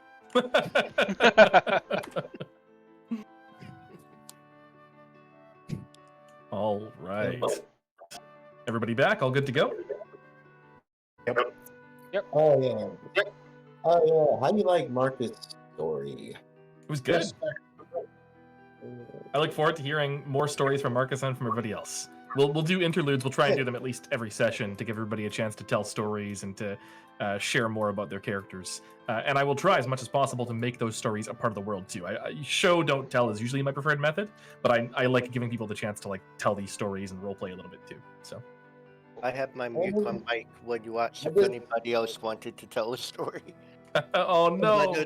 by the time I got it off mic, you had already continued. So I'm like, yeah, next time. Next time for sure. We'll prioritize I you. just want to know what people learn from Marcus from his story. They learn anything. I think you're coming through a little bit muted because you're a bit far away from your mic there. I just want to know if people learn anything from his story. I wouldn't be surprised. Marcus can take it up with the party on the ride out and afterwards. Nevertheless, Okay.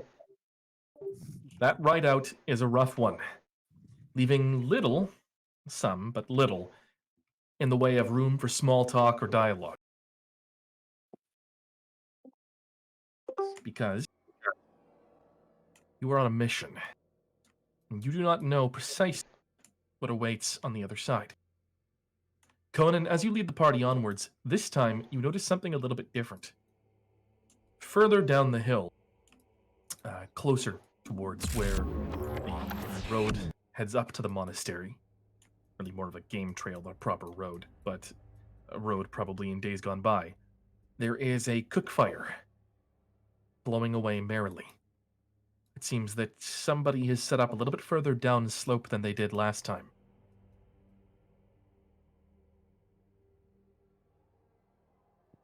And same worshippers of the same god.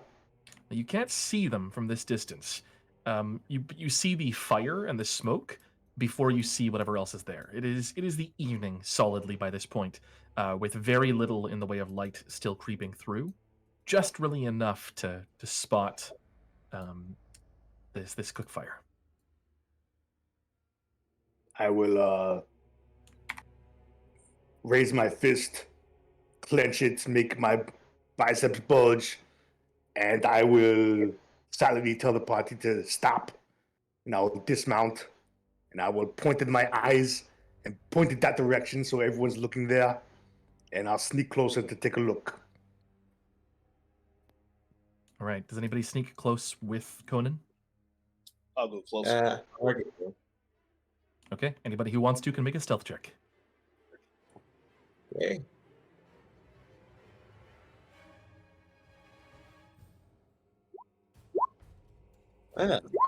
Great. All right. Slipping forward. You are all relatively quiet.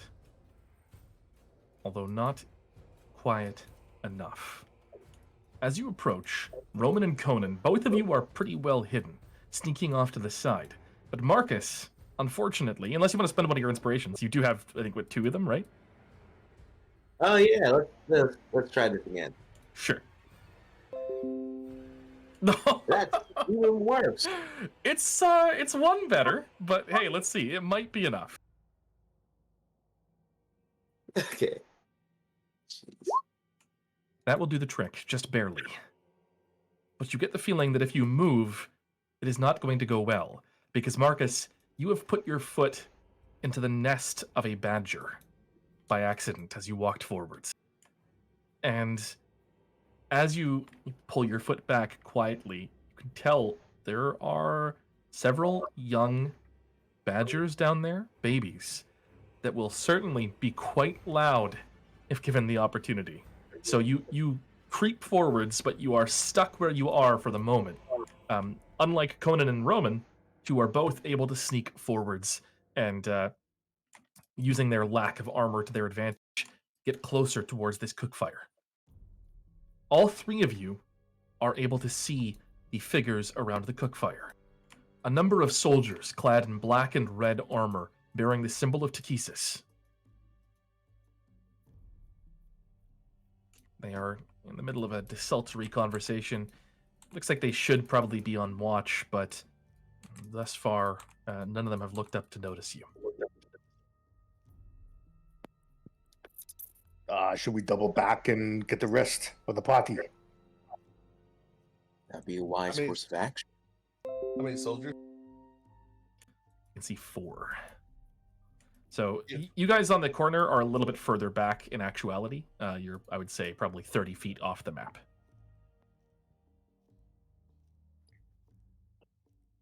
Yeah, I'll go back and get the others. Have them join in on this. Yeah, go for it. Okay.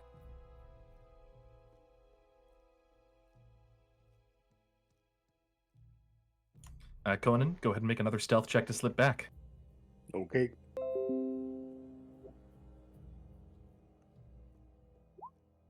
Eight. 8. All right. Once again, it will do. However, as you're sneaking back, Conan, I'm going to give you a choice. An 8 is barely enough. So that is a success with like a complication. You can either be hurt by something on the way back, or lose a piece of equipment on the way back. Hurt. Hurt? Okay.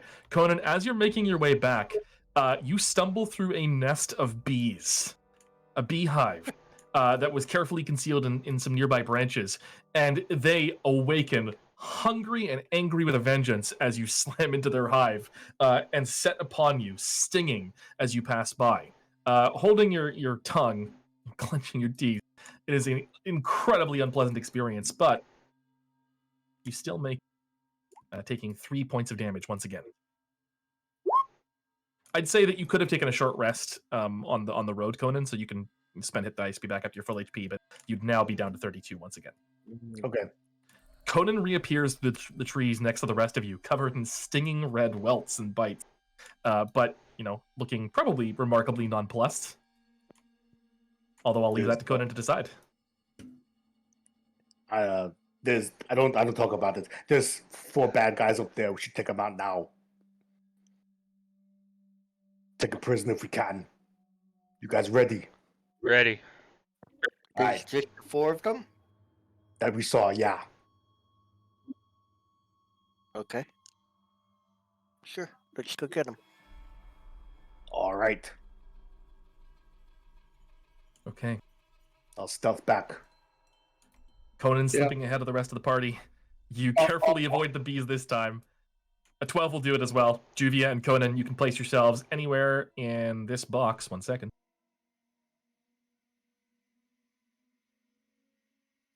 Anywhere in that red box, you're good to go with a 12. If not, if anybody doesn't want to make a stealth check, then you're starting the fight from inside that black box. I do not- actually don't see Start either to box. Yeah, I don't see a red box. You don't see a red box. Why not? Let's Maybe wrong layer. It's like a red line, like a. You're not. Hang on a second. Only how the about upper now? left- Only the upper left corner of the map is lit up for me. The rest of the map is dark. Only the upper left corner. Yeah, Oh, I think I know. I see this area. I think I know what's happened. 1 second. 1 second. Okay. There's that. There's that.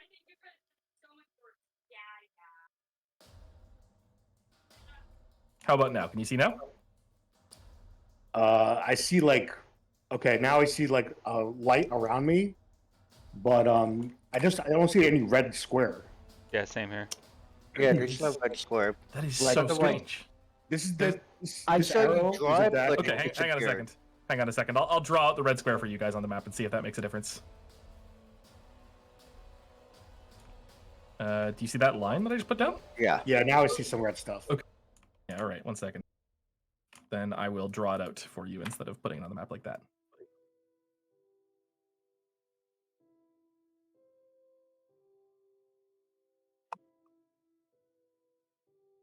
Anywhere in that red square. There you go.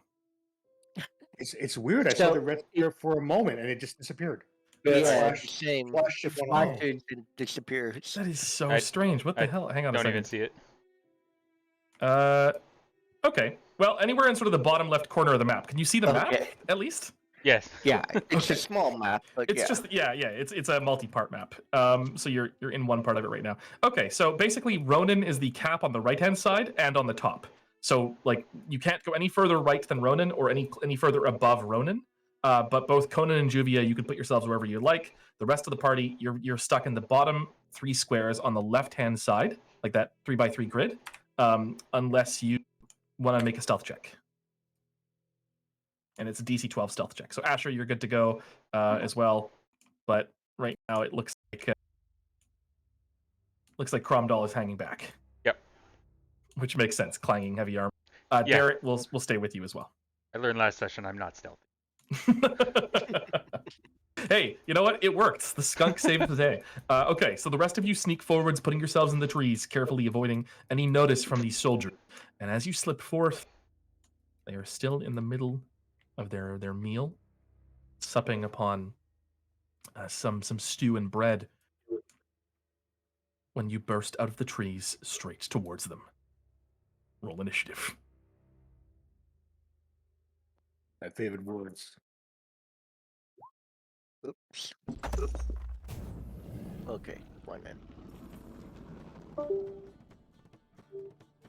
All right, we've got a 3 from Cromdall, a 15 from Conan, a 4 from Juvia. 1 second. Let's get all those in.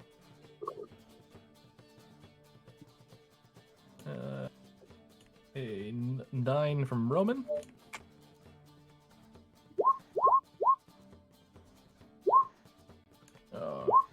Let's fix that. Ah, man, Hang I up got everything every 21. single time. 21 from Marcus. Very nice. But I didn't click on my token.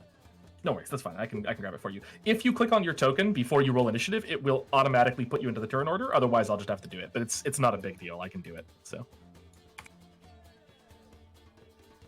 Okay. 21 from Marcus and How do you Asher roll also a, at 21. Look at that. How do you roll a 15.14? How's that calculated? So D&D Beyond and Roll20 use what's called, with the Beyond 20 app, use what's called a Dex tiebreaker, so that when you roll, it auto sorts you into initiative if you roll the same result based on what your dexterity is. Got so you can it. see Asher got a 21, and so did Marcus, but Marcus got a 21.17 because Marcus gets higher initiative than Asher does, or like a higher bonus.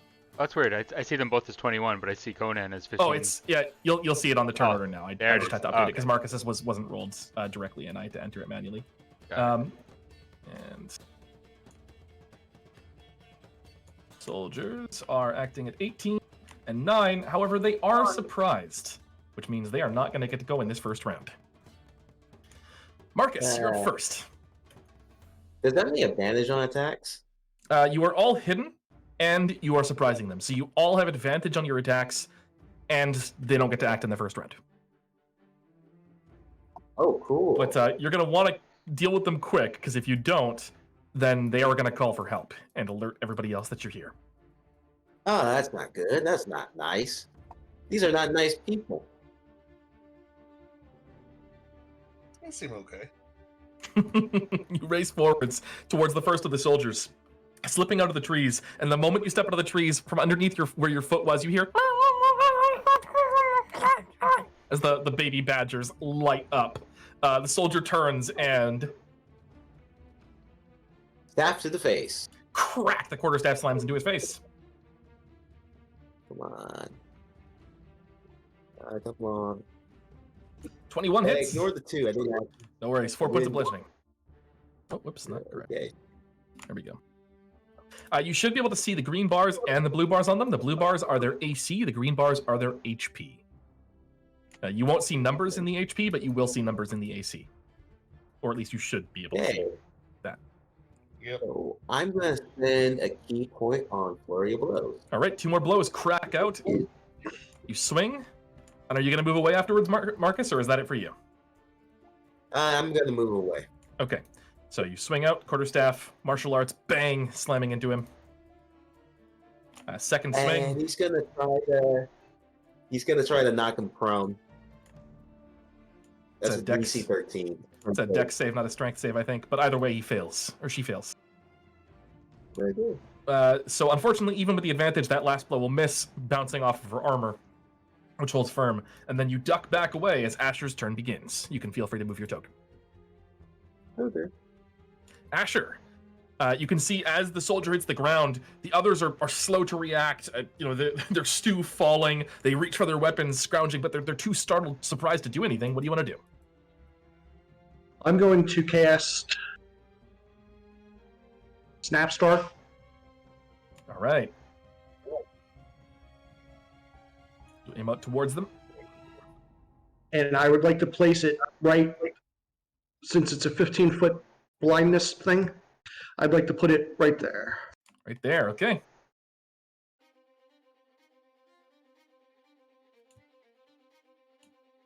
And it slams out. What save is that for them? Constitution save, or take It's Snap creates a tiny facility of facsimile of a star point. Each creature that isn't blinded Oh, within yeah. 15 feet of the point must Right. succeed on a Constitution saving throw or take 2d4 damage. Okay, so 15-foot radius means that you're able to get 3 of them, but I don't think you can get all of them. Right. But you can definitely get the 2 archers and the soldier who's already been knocked prone. That's one of my homebrew spells. I always forget that they're still in my list. I have no problem with people using them. I just forget that they're there. That's an amazing spell. Snapstar's fun. It's I believe it might actually be one of the spells that was pulled from an earlier edition of D&D. I have a bunch of those in there too. Either way, there we go. There's 3 con saves from them. Okay. Oh. Well, the one on the ground passes. We'll give the 2 in the back disadvantage on their save because they're surprised. They're still gonna do it, I think. Good lord. It's a DC. What's the DC? 13 or 14? Mine's 13. Oh wait, 13. wait. It's actually it's a spell thing. Constitution saving throw. But DC of 14 or DC of 13? 13. Okay, 13. All right. Unfortunately, no effect on a success. All 3 of them pass that saving throw, which means no damage to them. But they're still blinded, right? I don't believe either effect happens. It is each creature that isn't blinded must succeed on the con save, or take 2d4 radiant and be blinded until the end of their next turn, or no effect on a success. Okay. Damn. Yeah, it's a save or suck, but it's pretty good for a first level spell. So, And nevertheless, I will use a 1 second. Can I use a spell slot? I mean, sorcery a points? meta, yeah. Absolutely. And cast a quicken spell. What do you want to quicken? Something I can get off here. So, rules is written.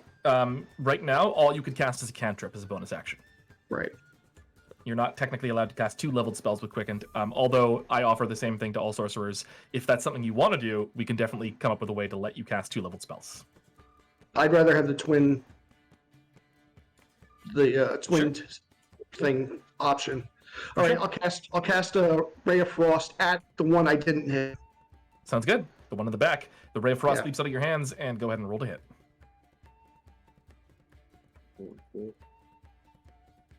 That is Lord. You've got advantage on that one because you were hidden. So, one more time. Oh, rough. Okay, 11 is not going to do it, I'm afraid. It slams into her armor. I am rolling horrible today. Rough luck for Asher. Hopefully it catches up with you soon. That brings us to Conan's turn. Are you back in, Peanut? Bonus action hide. All right, sounds good. Peanut Or is not, but- reaction hide. Sorry. So you duck back and move into the cover of the trees? Yes. All right, sounds good. Feel free to move yourself away. Conan would be next, but Vinod's laptop crashed, and so he's not with us at the moment. He'll be back in a moment. So instead, Roman, you're up first. Okay, I'm gonna move.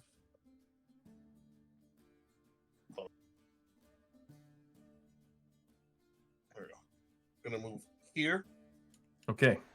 I'm going to enact my rage, which will envelop me with this ethereal dragon-like shield. So, like, this dragon being is like covering over me, as now I've acquired claws. All right. Yeah. Roman looks almost draconic as claws, ethereal and sharp, lunge out from your hands. Is it like a really are they just overlaying your hands like it's all ethereal? It's all overlay my hands. Yes. Okay, sounds good. All right, Let's and start with that target. swing at her. Swing at him, rather. I meant to ask you this beforehand. Yeah. So I have dual wielding. Yes. Would you allow my claws to be considered 2 weapons for the dual wielding purposes? Or Yeah, I will, if only because there's a really stupid way that you can actually do that. do this? Yes. It involves like using your claws with a weapon, dropping the weapon, and then it's dumb. I have no problem with you doing that. I've played a beast barbarian, so go ahead. You can use it. However, you did already use your bonus action to rage this round, so you'd get 2 attacks, not 3. But absolutely, you've got advantage on them because you were hidden. So 24 hits. Yeah, I know that's not raw, but it's a silly distinction, so I have no problem with it. Okay. 6 damage on that one, and then 6 damage in the rage. 23 hits. I'm back, by the way. 6 more. Another 6 damage on the same target. Sounds good. And Roman, as you charge forward, swinging, Conan, you're up, and you can see that your companions have charged into battle. Roman, as he runs forwards, throws himself into a ferocious rage, and it looks like an ethereal dragon floats near him as he swings out towards these archers in the back. And I know Roman is listed on the turn order, but you are up right now, Conan. Nice. I will charge in for my bonus action. I will rage. I'll get within 10 feet of that guy. To the north, I will attack him with my glaive, attacking recklessly. Nice. There's 22 hits. 22 hits for, what is that, 19 damage? 19 damage. My Divine Fury hits him even harder. Mangling this woman in the back as the glaive slams through her chest. Her armor crumples. I'll Kiri Jolith, and I will back up one step so they'll have to get closer. That's my turn. Thanks. No problem. No one's gonna attack that strong woman. Oh no, the one in the back. You back up carefully as Juvia, your turn begins. Okay. Juvia is gonna shift over a bit, and then, oh, this one's prone, right? She is. Okay, so it's gonna be a straight attack roll. Gonna shoot it with Eldritch Blast. Absolutely. Juvia, if you're willing to get close to that woman, you can roll with advantage as long as you're standing next to her. So that would be an 18. Okay, perfect. However, she has her reaction back, so she could swing at you if you don't kill her. That won't be an issue because I'm gonna push her 10 feet into the fire. Oh, Jesus. My Okay. Eldritch- Right, I forgot about that. The Eldritch Blast slams in and shoves her back into the flames. It's just a little campfire, but it still hurts. And then, that was my action. I'm going to have Puddin come over here and attack this guy. Sounds good. I don't have a token for him yet. I should That's get fine. something. But give me 1 second. Here's No the worries. attack. Oh, not fantastic. Puddin advances forwards, the little green slamming into the archer, but unfortunately 11 is not enough to hit, even with the advantage. Okay. I'm gonna back up a bit. Sounds good. 5, 10, 15. Probably only there. And that's my turn. All right. That brings us back to Cromdal. Cromdal, Garrett is next to you and is going to turn towards you and say, "Good luck," and give you a D4 on your next roll. Sweet. I'm gonna take out my crossbow. I'm gonna be shooting at this dude who's 45. Sounds good. Oh, why isn't You it? take aim through the trees and bang! You've probably got the ruler selected. There we go. Yeah. Yep.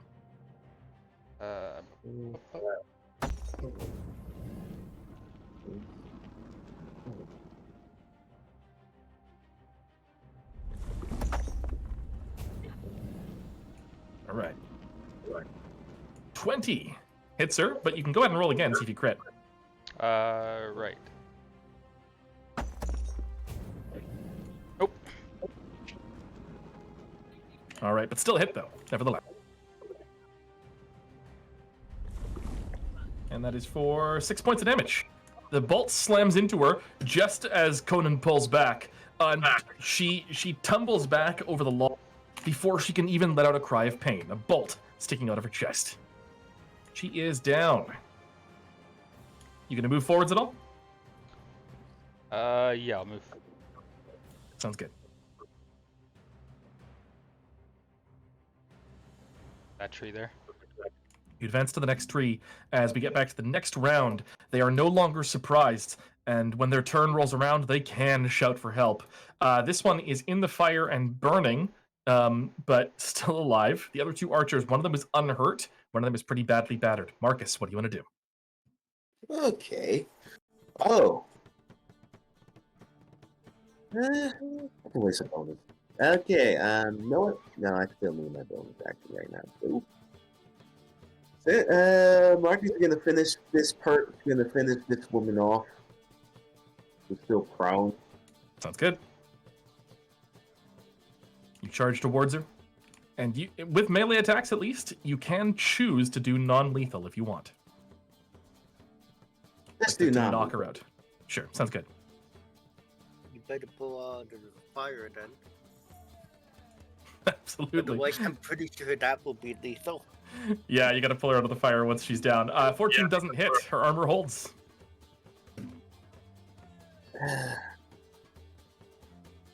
Yes, or you blow just in case. Or Sound good. who knows? I don't know. You swing around. 21 hits. 7 points of damage. She is knocked out. Do you want to spend your next action pulling her out of the fire? Yeah. Okay. Hey, can I just be a bonus action to hit? Or Yeah. You don't need to spend the flurry of blows. That's fine. So you pull her out of the fire, and leave her safely on the log next to it. And you can move again if you'd like, but otherwise that is Marcus's turn. those seem like archers, so I'm just gonna move next to the Conan. All right, you move back to Conan as Asher's turn begins. I'm going to use Scorching Ray from my wand, All right. and I'm going to attack this person here. You lunge out with the wand, fire gathering at its tip, and it bursts forth.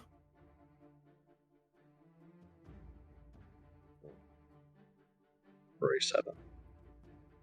Now, do I roll for all 3? You do, yes. So you got 2 more. Jesus. That's impossible. Is that a second 7? Oh, God. Oh, Asher. Okay, you know what? As you take aim, oh man, Derek can give you a D4, but it won't even bring you over the limit. That's No. rough. Okay, the scorching rays leap out. At least it was from your wand and not one of your spell slots. They leap out, burning paths across the ground, distracting these archers for sure. Like they're definitely confused by these fires that leap out of the trees, but it's not going to be actually enough to hit them. Okay. The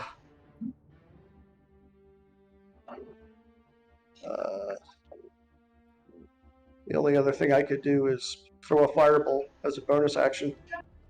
You want to toss a firebolt at them? Yeah, I have to. I have to try to at least take this one out. Sounds The good. same one. You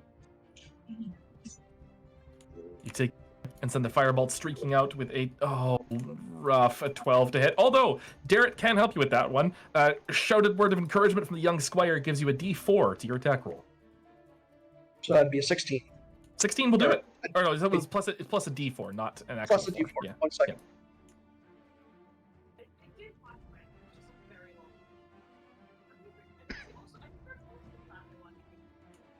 13. Oh no. Oh, Ash. It's in person. I would say like toss your dice in a dice jail or something like that. But online, I don't know. Refresh your computer. I even switched them. I even went in. Oh no. I even went in and switched the dice I was using computer-wise. You sent the fireball streaking out, but it's just fire raining from the heavens on these guys, but not actually a hit. And that means that they shout the alarm. Almost taken down, but not quite. The pair of Dragon Army soldiers holler and hoot. One of the archers crying, "Attack! We're under attack!" Before having to throw himself to the side to avoid Roman. You get an opportunity attack, Roman. We'll take.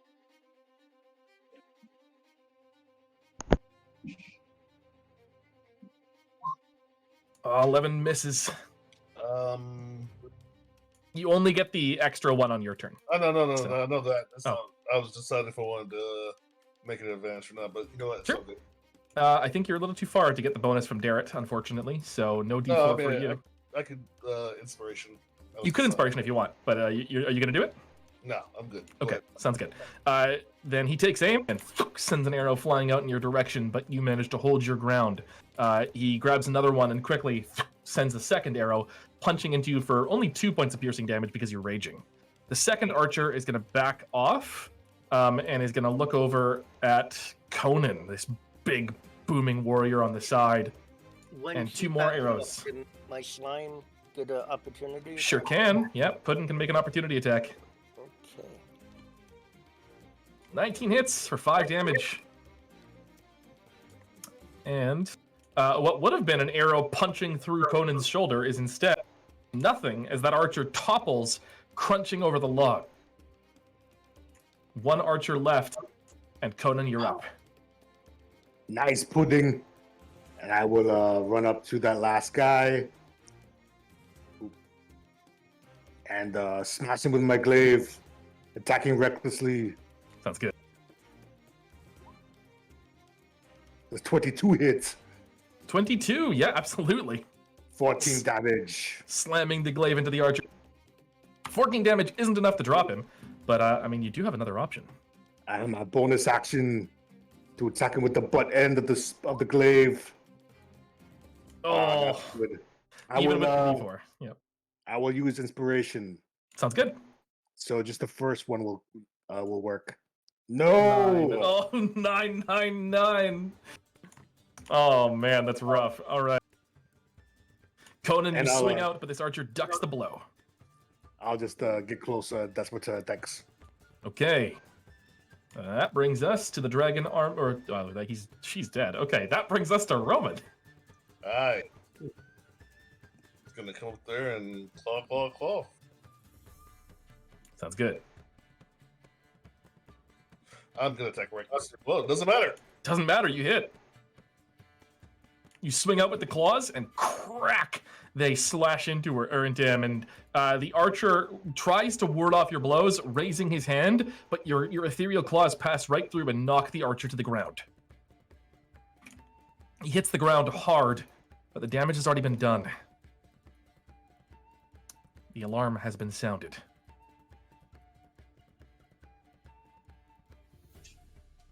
And we are out of initiative for the moment, at least.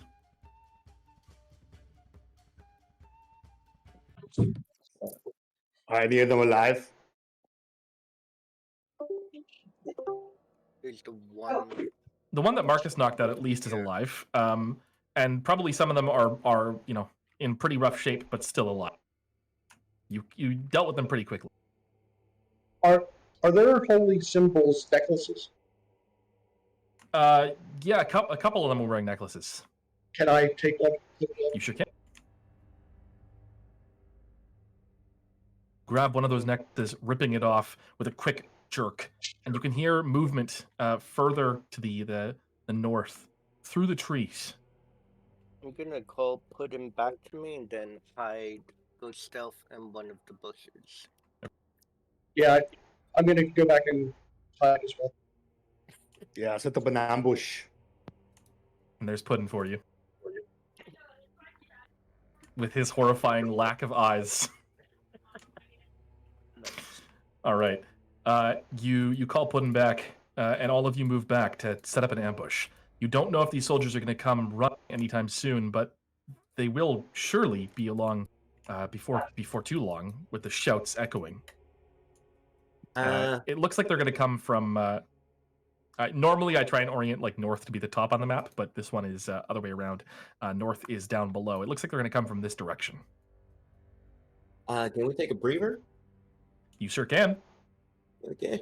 Just want to get just a key point back. Absolutely. Anybody who wants to is more than welcome to take a breather, which is one of our home rules. It's a short rest for everything but healing. And You said they're coming from this direction? They're coming from the bottom part of the map up here. Yeah. how much time they're coming? You don't know. It sounds like there's movement through the trees, but precisely when they're going to be there, you're not sure. May I attempt to climb up my tree? You sure can with an athletics check.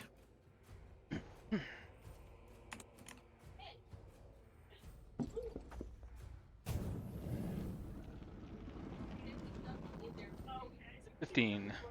All right. Actually, I probably should take the stealth check. 15.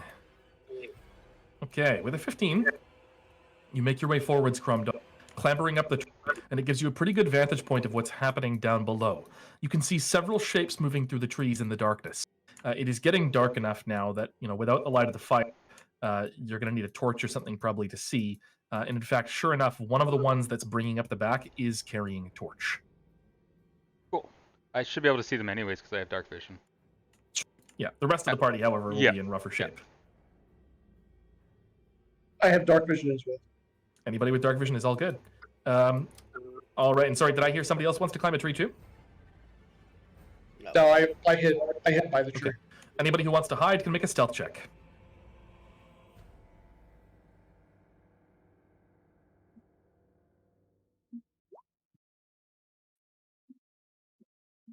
Yeah, I got 15. 23.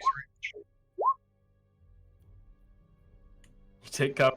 Juvia, unfortunately, unless you want to spend your inspiration, Juvia, I'm going to say Puddin is giving you away. You know what? It's late in the evening. Let's do the inspiration. Sounds good. All right. Put a little aura around you, Cromdoll, just so we can show that you're up the tree.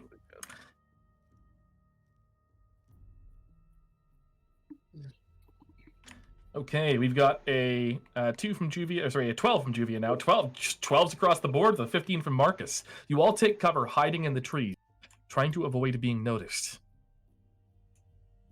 And Cromdoll, are you gonna try and hide at the top of the tree as well? Or are you not too worried about hiding, you just want the better vantage point?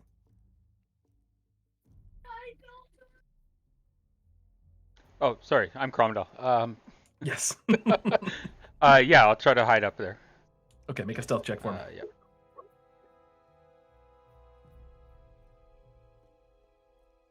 Eight stealth checks. Not your strongest suit. Nope. Okay, 11 though. but still an 11. That's Yeah. still pretty good, especially up in the trees. Because you're also out of like the light, which makes it anybody who's looking for you have disadvantage to spot you. All right. So you all hold your ground. The sounds fade into the distance, but they have surely heard you. And Roman, front and center, you hear crunches underfoot. It sounds like something moving forth. Something is approaching. You all hold your ground, ready, waiting.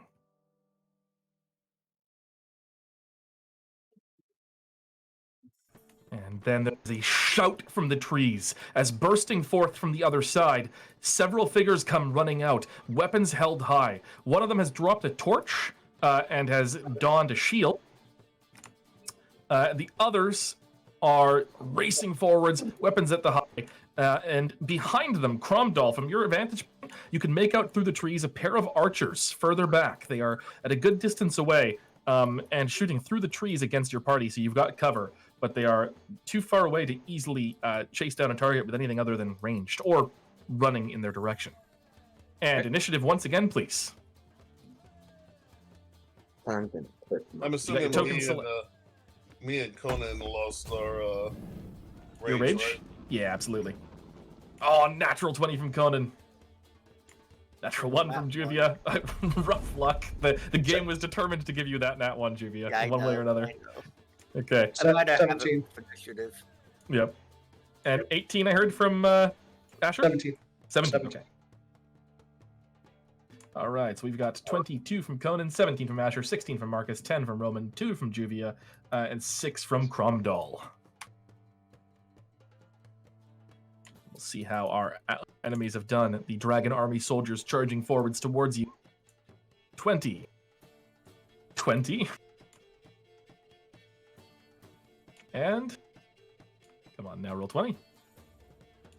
4. And the archers further back, firing from behind the tree line.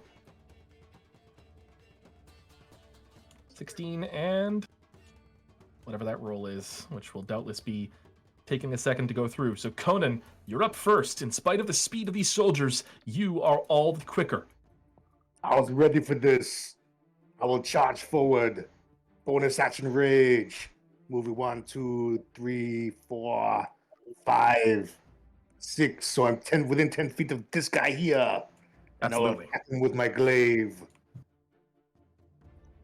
Recklessly. You swing out in that direction, No. and 14 clangs off his armor. That's my turn. Thanks. That brings us to the Dragon Army Brute, who is going to advance forwards, provoking from Conan. Sorry, could I have stepped back? Oh, no, I was out of movement. Never mind. But he does provoke from you as he approaches, nevertheless. I will take that. This is just straight up. You got it. 14, no. 14, no, off of his breastplate. He charges forwards, and he... What did Asher get for stealth? Was Asher hiding? Yeah, 23. All right. 23 stealth. He doesn't see you, Asher. So instead, he'll whirl around on Conan and Roman, and despite the proximity to you hiding behind the tree, he doesn't notice you. He swings that great axe. Dex saves from both of you, please. Danger sense does apply. From me as well?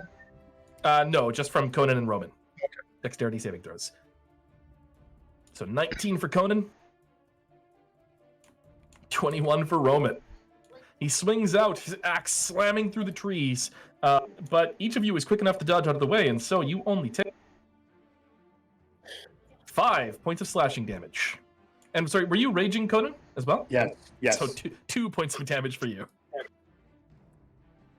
His axe bites out in a quick just spin through the side, and that brings us to the Dragon Army soldier, who is going to run forwards, having not noticed Cromdal, and surround Roman on the other side, and with flanking, has got advantage. So, swing out, 2 quick chopping blows. And that is a 2 23s for a total of 18 damage to Roman. Devastating blows sweeping out from the side from this Dragon Army soldier. That brings us to Asher. I'm going to use my Scorching Ray All right. on... I'm first going to aim for this guy, I think. The one right next to you? Yeah. All right. It's a flat roll because you're hidden, but you're also right next to him. Okay, I'm going to throw 2 at him and 1 to the guy in the back. Sounds good. Okay.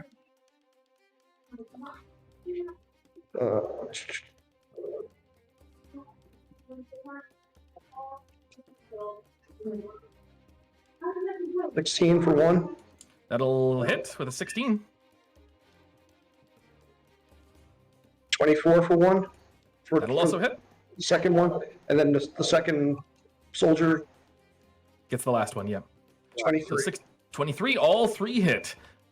3 rays of flame leap from your hands, Asher. The first 2 slamming into this brute in front of you. The last one catching the soldier who's running up behind him. Okay, let me roll damage. Sounds good. 8 and 12 8 and 12. and that was for 1. 9 and 4 is 13, 12 and 13 12 and 13 on the first one? is 25. Yeah, 25 for the first one it hits. And the second one, Oh, I think you're rolling... So each of those is rolling 2d6. oh shoot, I'm not even thinking that. Okay. That's okay, no worries. So yeah, it's My bad, 13 my damage bad. on the first guy and 9 13 damage. damage on the next one. Sorry. No worries.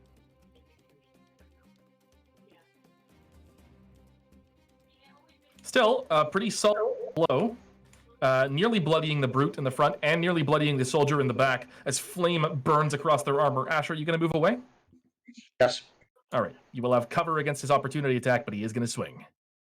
I am going to move over to here. Definitely misses, crunching into the tree. As Marcus, your turn begins. You are still hidden. Nobody has noticed you hiding in the trees off to the side. Oh, wonderful. This is the brute, right? There is. Your perception is also enough to note the archers that are hiding off to the back.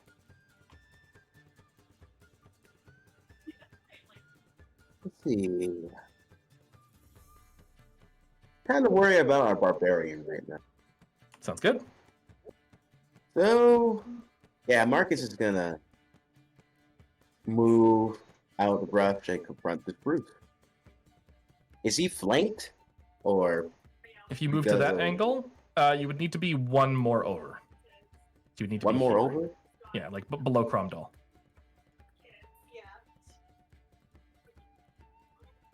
Because you're on the same side. Yeah, there you go. Now you're flanking him. Okay. Cromdal doesn't count for flanking because Cromdal is like 15 feet up a tree. So Okay.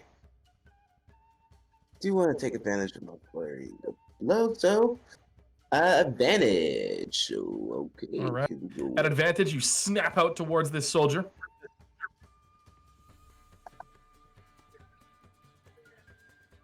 "19 hits for 10 damage. Flurry of blue. Okay. Flurry of blows is my bonus action. 2 more swings out towards you. Nice. Natural 20. Nice. And 15, not quite enough. Badly hurting her, but not dropping her. I want to push her 15 feet away. All right, she does get a strength save against that. Yeah. And she passes. She holds the line, getting her shield up just in time to block your last blow and to avoid being shoved further away. I'm just also. I need a. Yes, 50 feet. I'm gonna move away somewhere. Sounds good. I don't want to be in. Yeah, with Just don't mobile, want- you're all good. Yeah, just. All right, so you duck away, and that brings us to our archers. There's a shrill whistle from the back, and Conan, the brute in front of you, ducks as a flight of arrows comes flying your direction. You've got partial cover against them, so +2 to your AC as 4 shots ring out towards you. And only one of them hits. One of them buries itself in the ground right in front of this guy. The other 2 slam into the trees near. One of them hits you for 5 points of damage through rage. Okay. And that brings us to Roman's turn. Roman, hurt but not down. What do you want to do? All right, first action, I'm going to rage. I'm going to draw my dual hand axes, and I'm going to. I'm sorry. Let me do this differently. I'm going to draw my dual hand axes. I'm going to invoke my rage, and I'm put emphasis now on the dragon head. Excellent. And so I'm going to attack with the dragon head on the brute beside me. On the soldier or the brute? The brute. Okay, you whirl around on the brute, the less armored and more deadly of the 2, and snap out with this spectral dragon's head. And I'm going to attack reckless. Sounds good.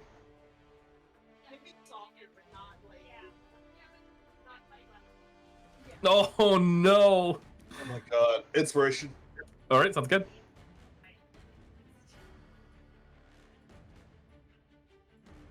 Oh, you've got so you do get like a second because you had advantage. You get one more. Oh! The number of inspiration rerolls into nat 1s and nat 2s this session has been mind-boggling. You bite out, the spectral dragon's head snaps down, and the soldier knocks it away and snarls, "Thesis is the only dragon! All others are pretenders!" And that is your bite. I That's think the fight. that's it for you probably, right? Yep. Oh, that's rough. Okay, that's it for Roman. Cromdal, your barbarian friend below, who you recovered in the last mission, has taken 2 of the worst blows that you've seen in a while. 3, in fact, with the blow from the brute. What do you want to do? Can I leap out of the tree with my warhammer and try to hit that dude? Absolutely. You leap down straight at the soldier below and next to Roman, and you've got advantage on the roll.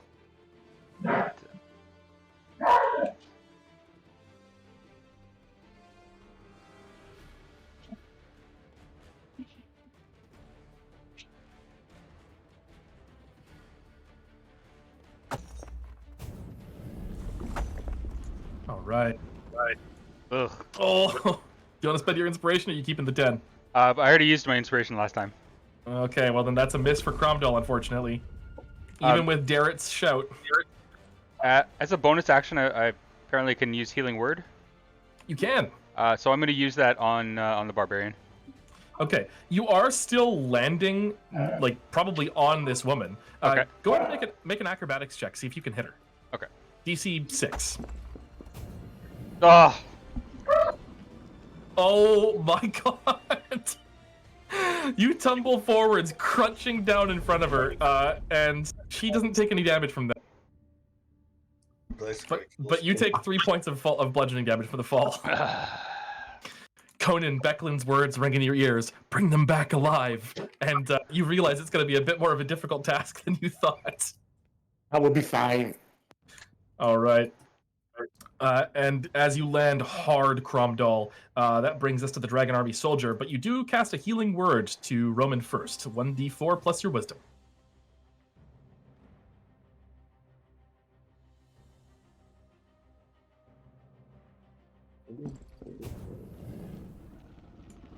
Four HP. Back to Roman. Thank you. I don't see health bars for some of our party. For some of your party, I can fix that. 1 second. Thanks. No problem.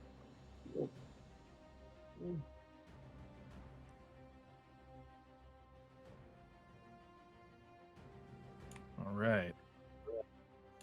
That, I think, should be everybody.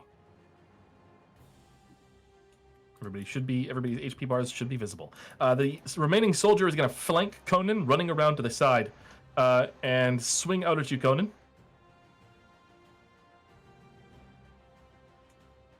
Two blows, both hitting. One a crit. So that is for 4 and 7, 11 points of damage through the rage. Okay. Heavy blows that rain down on your back. And that brings us to Juvia's turn. Juvia, the soldiers on the other side, flanking around Conan and the rest of your companions. What do you want to do? This is not fantastic, huh? It's I'm not going well so to far. gonna bonus action Hunter Mark right here, and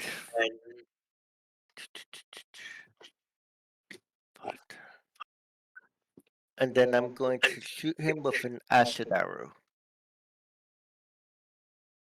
You sneak to the one side, raise your hand, and acid arrow streaks out, and it's the soldier in the back, you said?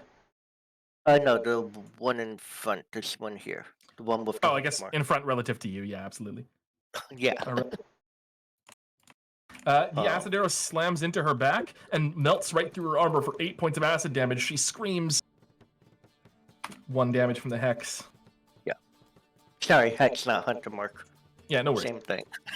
You got it. 9 points of damage. Okay. And the 5 damage will be next round, right? Correct. Oh, at the end of his turn. Yeah, so at the end of like her next round. Yeah. Yeah. Okay, And- Juvia, and then He'll run forward. putting rolls on up, Yep. wobbling forwards across the ground, racing to the aid of the party as Conan's turn begins once again. Okay, I will attack the one. I'll attack the brutes. No, I will attack the one to the north. I'll attack this guy here with my glaive. Sounds good. You bring the glaive sweeping around and straight into the side of the archer or I the can warrior. hit the. No. No, but you are close enough to Darrett for his leadership. He shouts an encouraging word towards you, saying, "Swing high!" And you adjust the glaive at the last second, and it doesn't matter what you roll on the d4 because she's only got 16 armor, so that'll do it. So I'll smash her, and then I will keep on twirling the glaive above my head and attack with my bonus action this one over here, who's 10 feet away. Sounds good. With that blow, you hurt her so much, you separate her head from her shoulders, unless you were trying to be non-lethal, and then you swing out and snap out with the second blow, against the soldier on the side. 16 hits. For that's just 7 damage, not the Divine Fury. Absolutely. Crunch, dropping her as well. Both of the soldiers fall in a single quick sweep of your glaive. Surrender or die. That's my turn. The brute snarls back at you. I was about to offer you the same decision! Ah! He swings out with his great axe twice. And he's got advantage because you raged.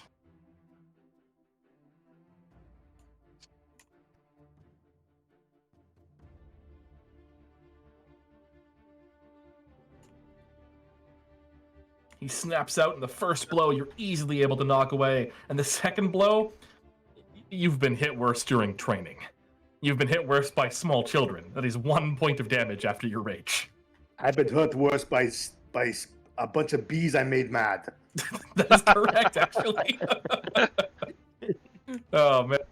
Cromdall winces in sympathy after his experience. Sorry, no, it's a Roman winces in sympathy after his experience with the Sturge and the tree.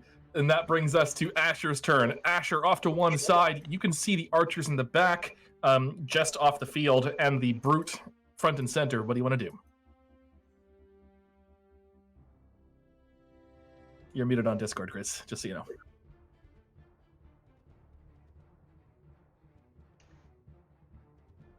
Did I mess up? Oh, there. Yeah, sorry. I'm sorry. Yes. That's okay. I'm going to give you each one of them a ray. The archers, Which or array? all three of them, basically. Yeah, each one. Sounds A good. ray. From your angle right now, the archers do have +2 partial cover. If you're willing to go off the map, you can ignore that partial cover, but then you're pretty close to the archers, so your choice. No, I'll stay where I'm at. Okay, you take cover where you are, send 3 rays leaping out. That is 16 AC for the archers, 15 for the brute. 23, That'll hit. 20, That'll hit. And brute. 15. That's all 3. Each blow Nice. lands narrowly, flame leaping out of your hands once again. First one, 11, Nice.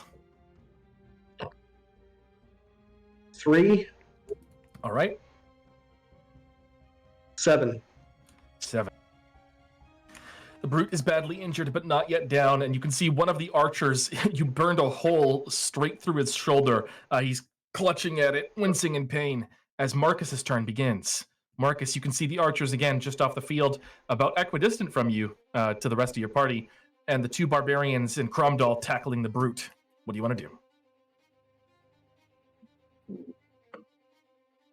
Sorry, Asher, if you'd like to move as well, you can, and if you want to toss a bonus action quicken, you can as well. I'll I just like to hide. Okay. Bonus action. Sounds good. You want me to roll for that? He's going to be adjacent to Conan, Okay. and he's flanked, or do I have to move the square down? You, from that angle, are flanking him. And yeah, toss a stealth, please, Asher. Just, I'll catch the roll in chat. You don't need to tell me. Oh, perfect. 11. All right. You take cover and hide. Marcus, yeah, you're flanking him. You swing out with the quarterstaff, I assume? Yes. You bring it sweeping around. 11 cracks against his armor. You feel the vibrations in your arm when it hits. Kind of flurry of blows. In. 2 more blows snap out. Oh. Against the breastplate. And then bang! Taking him straight under the jaw. And let's push him back 15 feet. Sounds good. He's pretty burly, but he still fails it. He's knocked away straight towards Cromdall. Sent tumbling away from you. And you know, that means that you don't have to move anywhere else, really. That's good. Yeah, Marcus can stay right there. Stands fast. Okay, that brings us to our pair of archers. You see a thum, from one of the archers as he looses another arrow towards. Ooh, it's going to be you this time, Marcus. Oh, I get to collect missiles. And you're going to want to do it because that's going to hit. Okay. In spite of the trees in the way, the arrow slams into you. And so you raise your hand and sweep up towards the missile, and you catch it. And if you want to spend a key point, you can whip it at somebody else. He's gonna whip it back at the archer. Sounds good. The arrow snaps out towards you, and you throw it straight back towards the archer just as he is getting ready to loose another arrow and swing. This could be. I'm gonna try my luck here. This is gonna. I think it'd be the same modifier as martial arts or quarterstaff. So let's try the Sure. Yeah, toss one of those. That's fine. And it uses your martial arts damage die, so that'll hit. The archer lets out a cry of pain, stumbling away. And as that arrow slams in, he's going to take one more shot towards you and miss because of the cover. And then, with a shout of alarm and fear, he races away, darting back into the trees and out of your sight. At the flight of his companion, the other archer is going to do the same thing, leaving the brute the only warrior still on the field. And Roman, it is on you to take care of that brute. All right. Attacking recklessly. Sounds good. Ooh. 16 will hit. You lunge forward. Your bite snaps into him.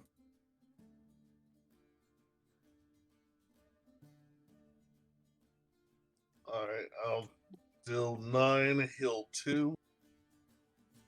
And that is enough. The spectral dragon, I don't know, you going for like his throat or something? You try to knock him out? Yeah. What's the Go plan? for his Throat? throat. Okay. Oh, The yeah, spectral no. dragon tears out his throat in an all too real way as the brute drops to the ground, grasping at his neck and choking as he falls into the dirt, dead. And we drop out of initiative. Can I attack the archers? They are I have in pretty full. long range. They're in full cover, so they are. Okay. Yeah, out of your line of sight and through the trees. Okay. They dashed. Well, one of them dashed on its turn, and the other one was far enough back that it could run.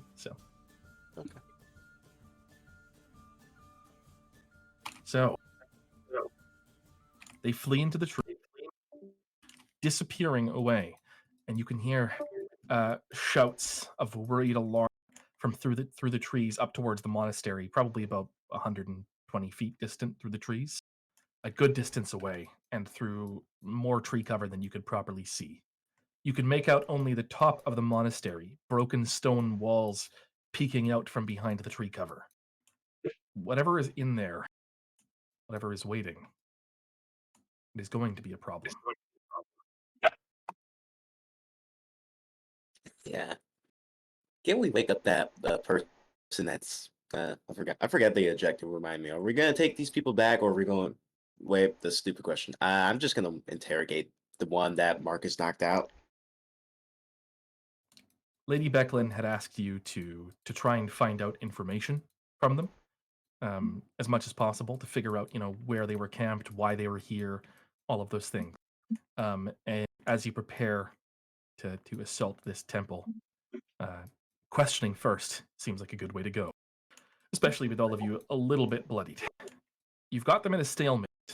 It's going to be hard for them to sneak out of the monastery without sneaking past you. But both you and them are hurt. You know those archers are injured, but all of you are a little hurt as well. So it's up to you to decide whether you want to take a rest or push on. But either way, you can definitely interrogate this downed soldier before you proceed. While they're doing the interrogation, I'd like to search all the bodies. Sure, sounds good. Juvie, you begin to search the bodies. Oh yeah, It's like probably this- should have announced that you tied up. Like she's tied up. She's tied Sure. up.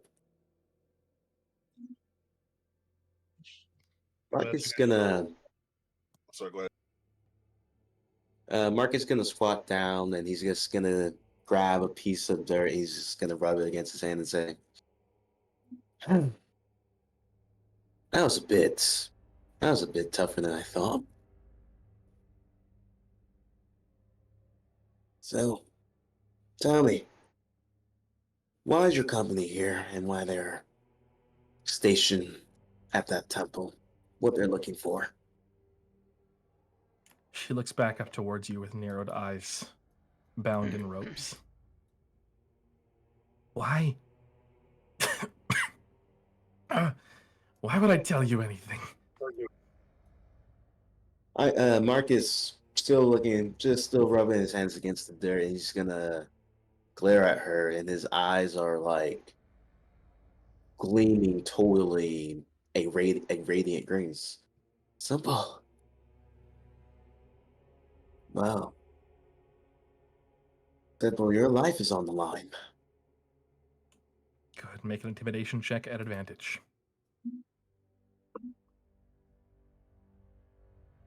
Yeah. DC. Oh my god. Oh, All yeah. right. Oh, yeah. I need to turn the advantage on. Okay, come on, okay, now it's on. And let's do this. All right. 10. Yeah. The soldier Not seems bad. rattled, but almost more afraid of what lies behind than of you. You notice that she looks back up towards the temple nervously, between you and the temple, as though she's uncertain. And while you're doing that, Roman, there was something you wanted to do as well. I was gonna try to see if I could take a short rest while we're interrogating them. Sure, absolutely. Anybody who wants to at this point can move back and start a short rest. You're welcome to short rest where you're standing, but this is pretty close to where the monastery entrance is. So further can back take is a safer for short sure. rest. Okay. Wow. Okay. What are you so afraid of? She seems Oh. terrified. I'm gonna walk up to her and shapeshift into my dragon form and say, "I'd be more scared of me." What? She looks back and forth between you, so uncertain and confused at the sight of the dragon and of Marcus.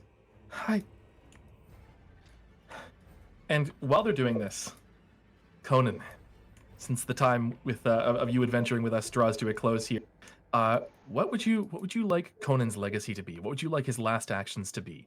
He can travel with the party if you'd like to help clear the monastery, or if he wants to charge ahead and try and assault them from the back, or whatever else you'd like.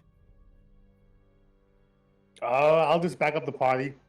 However Okay. they want to attack the monastery. Sounds good. So you follow. Do you have any particular way that you want to do it, or do you want to just follow them in and charge at whatever they're charging at? Yeah, that's fine. Sounds good. And when the monastery is hopefully cleared, what is your goal? Do you plan to return back to Becklin or to try and hold the monastery? I mean, eventually we'll have to go back to Becklin and help the town. Sure. And I will give a quick eulogy for Ispin. For Ispin? Sounds good. Yeah. And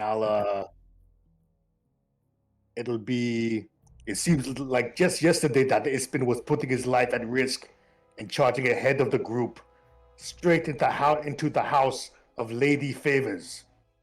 Nothing would deter Ispin from venturing into the brothel as he bravely headed right for the VIP room. When it came to the ladies of the night, Ispin showed incredible determination. If she had the field, Ispin had the seed. Conan's words will echo across the Vingard River in days to come.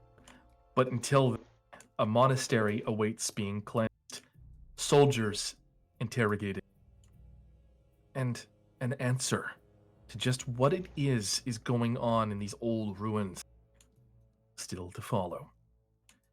The soldier looks back and forth between Marcus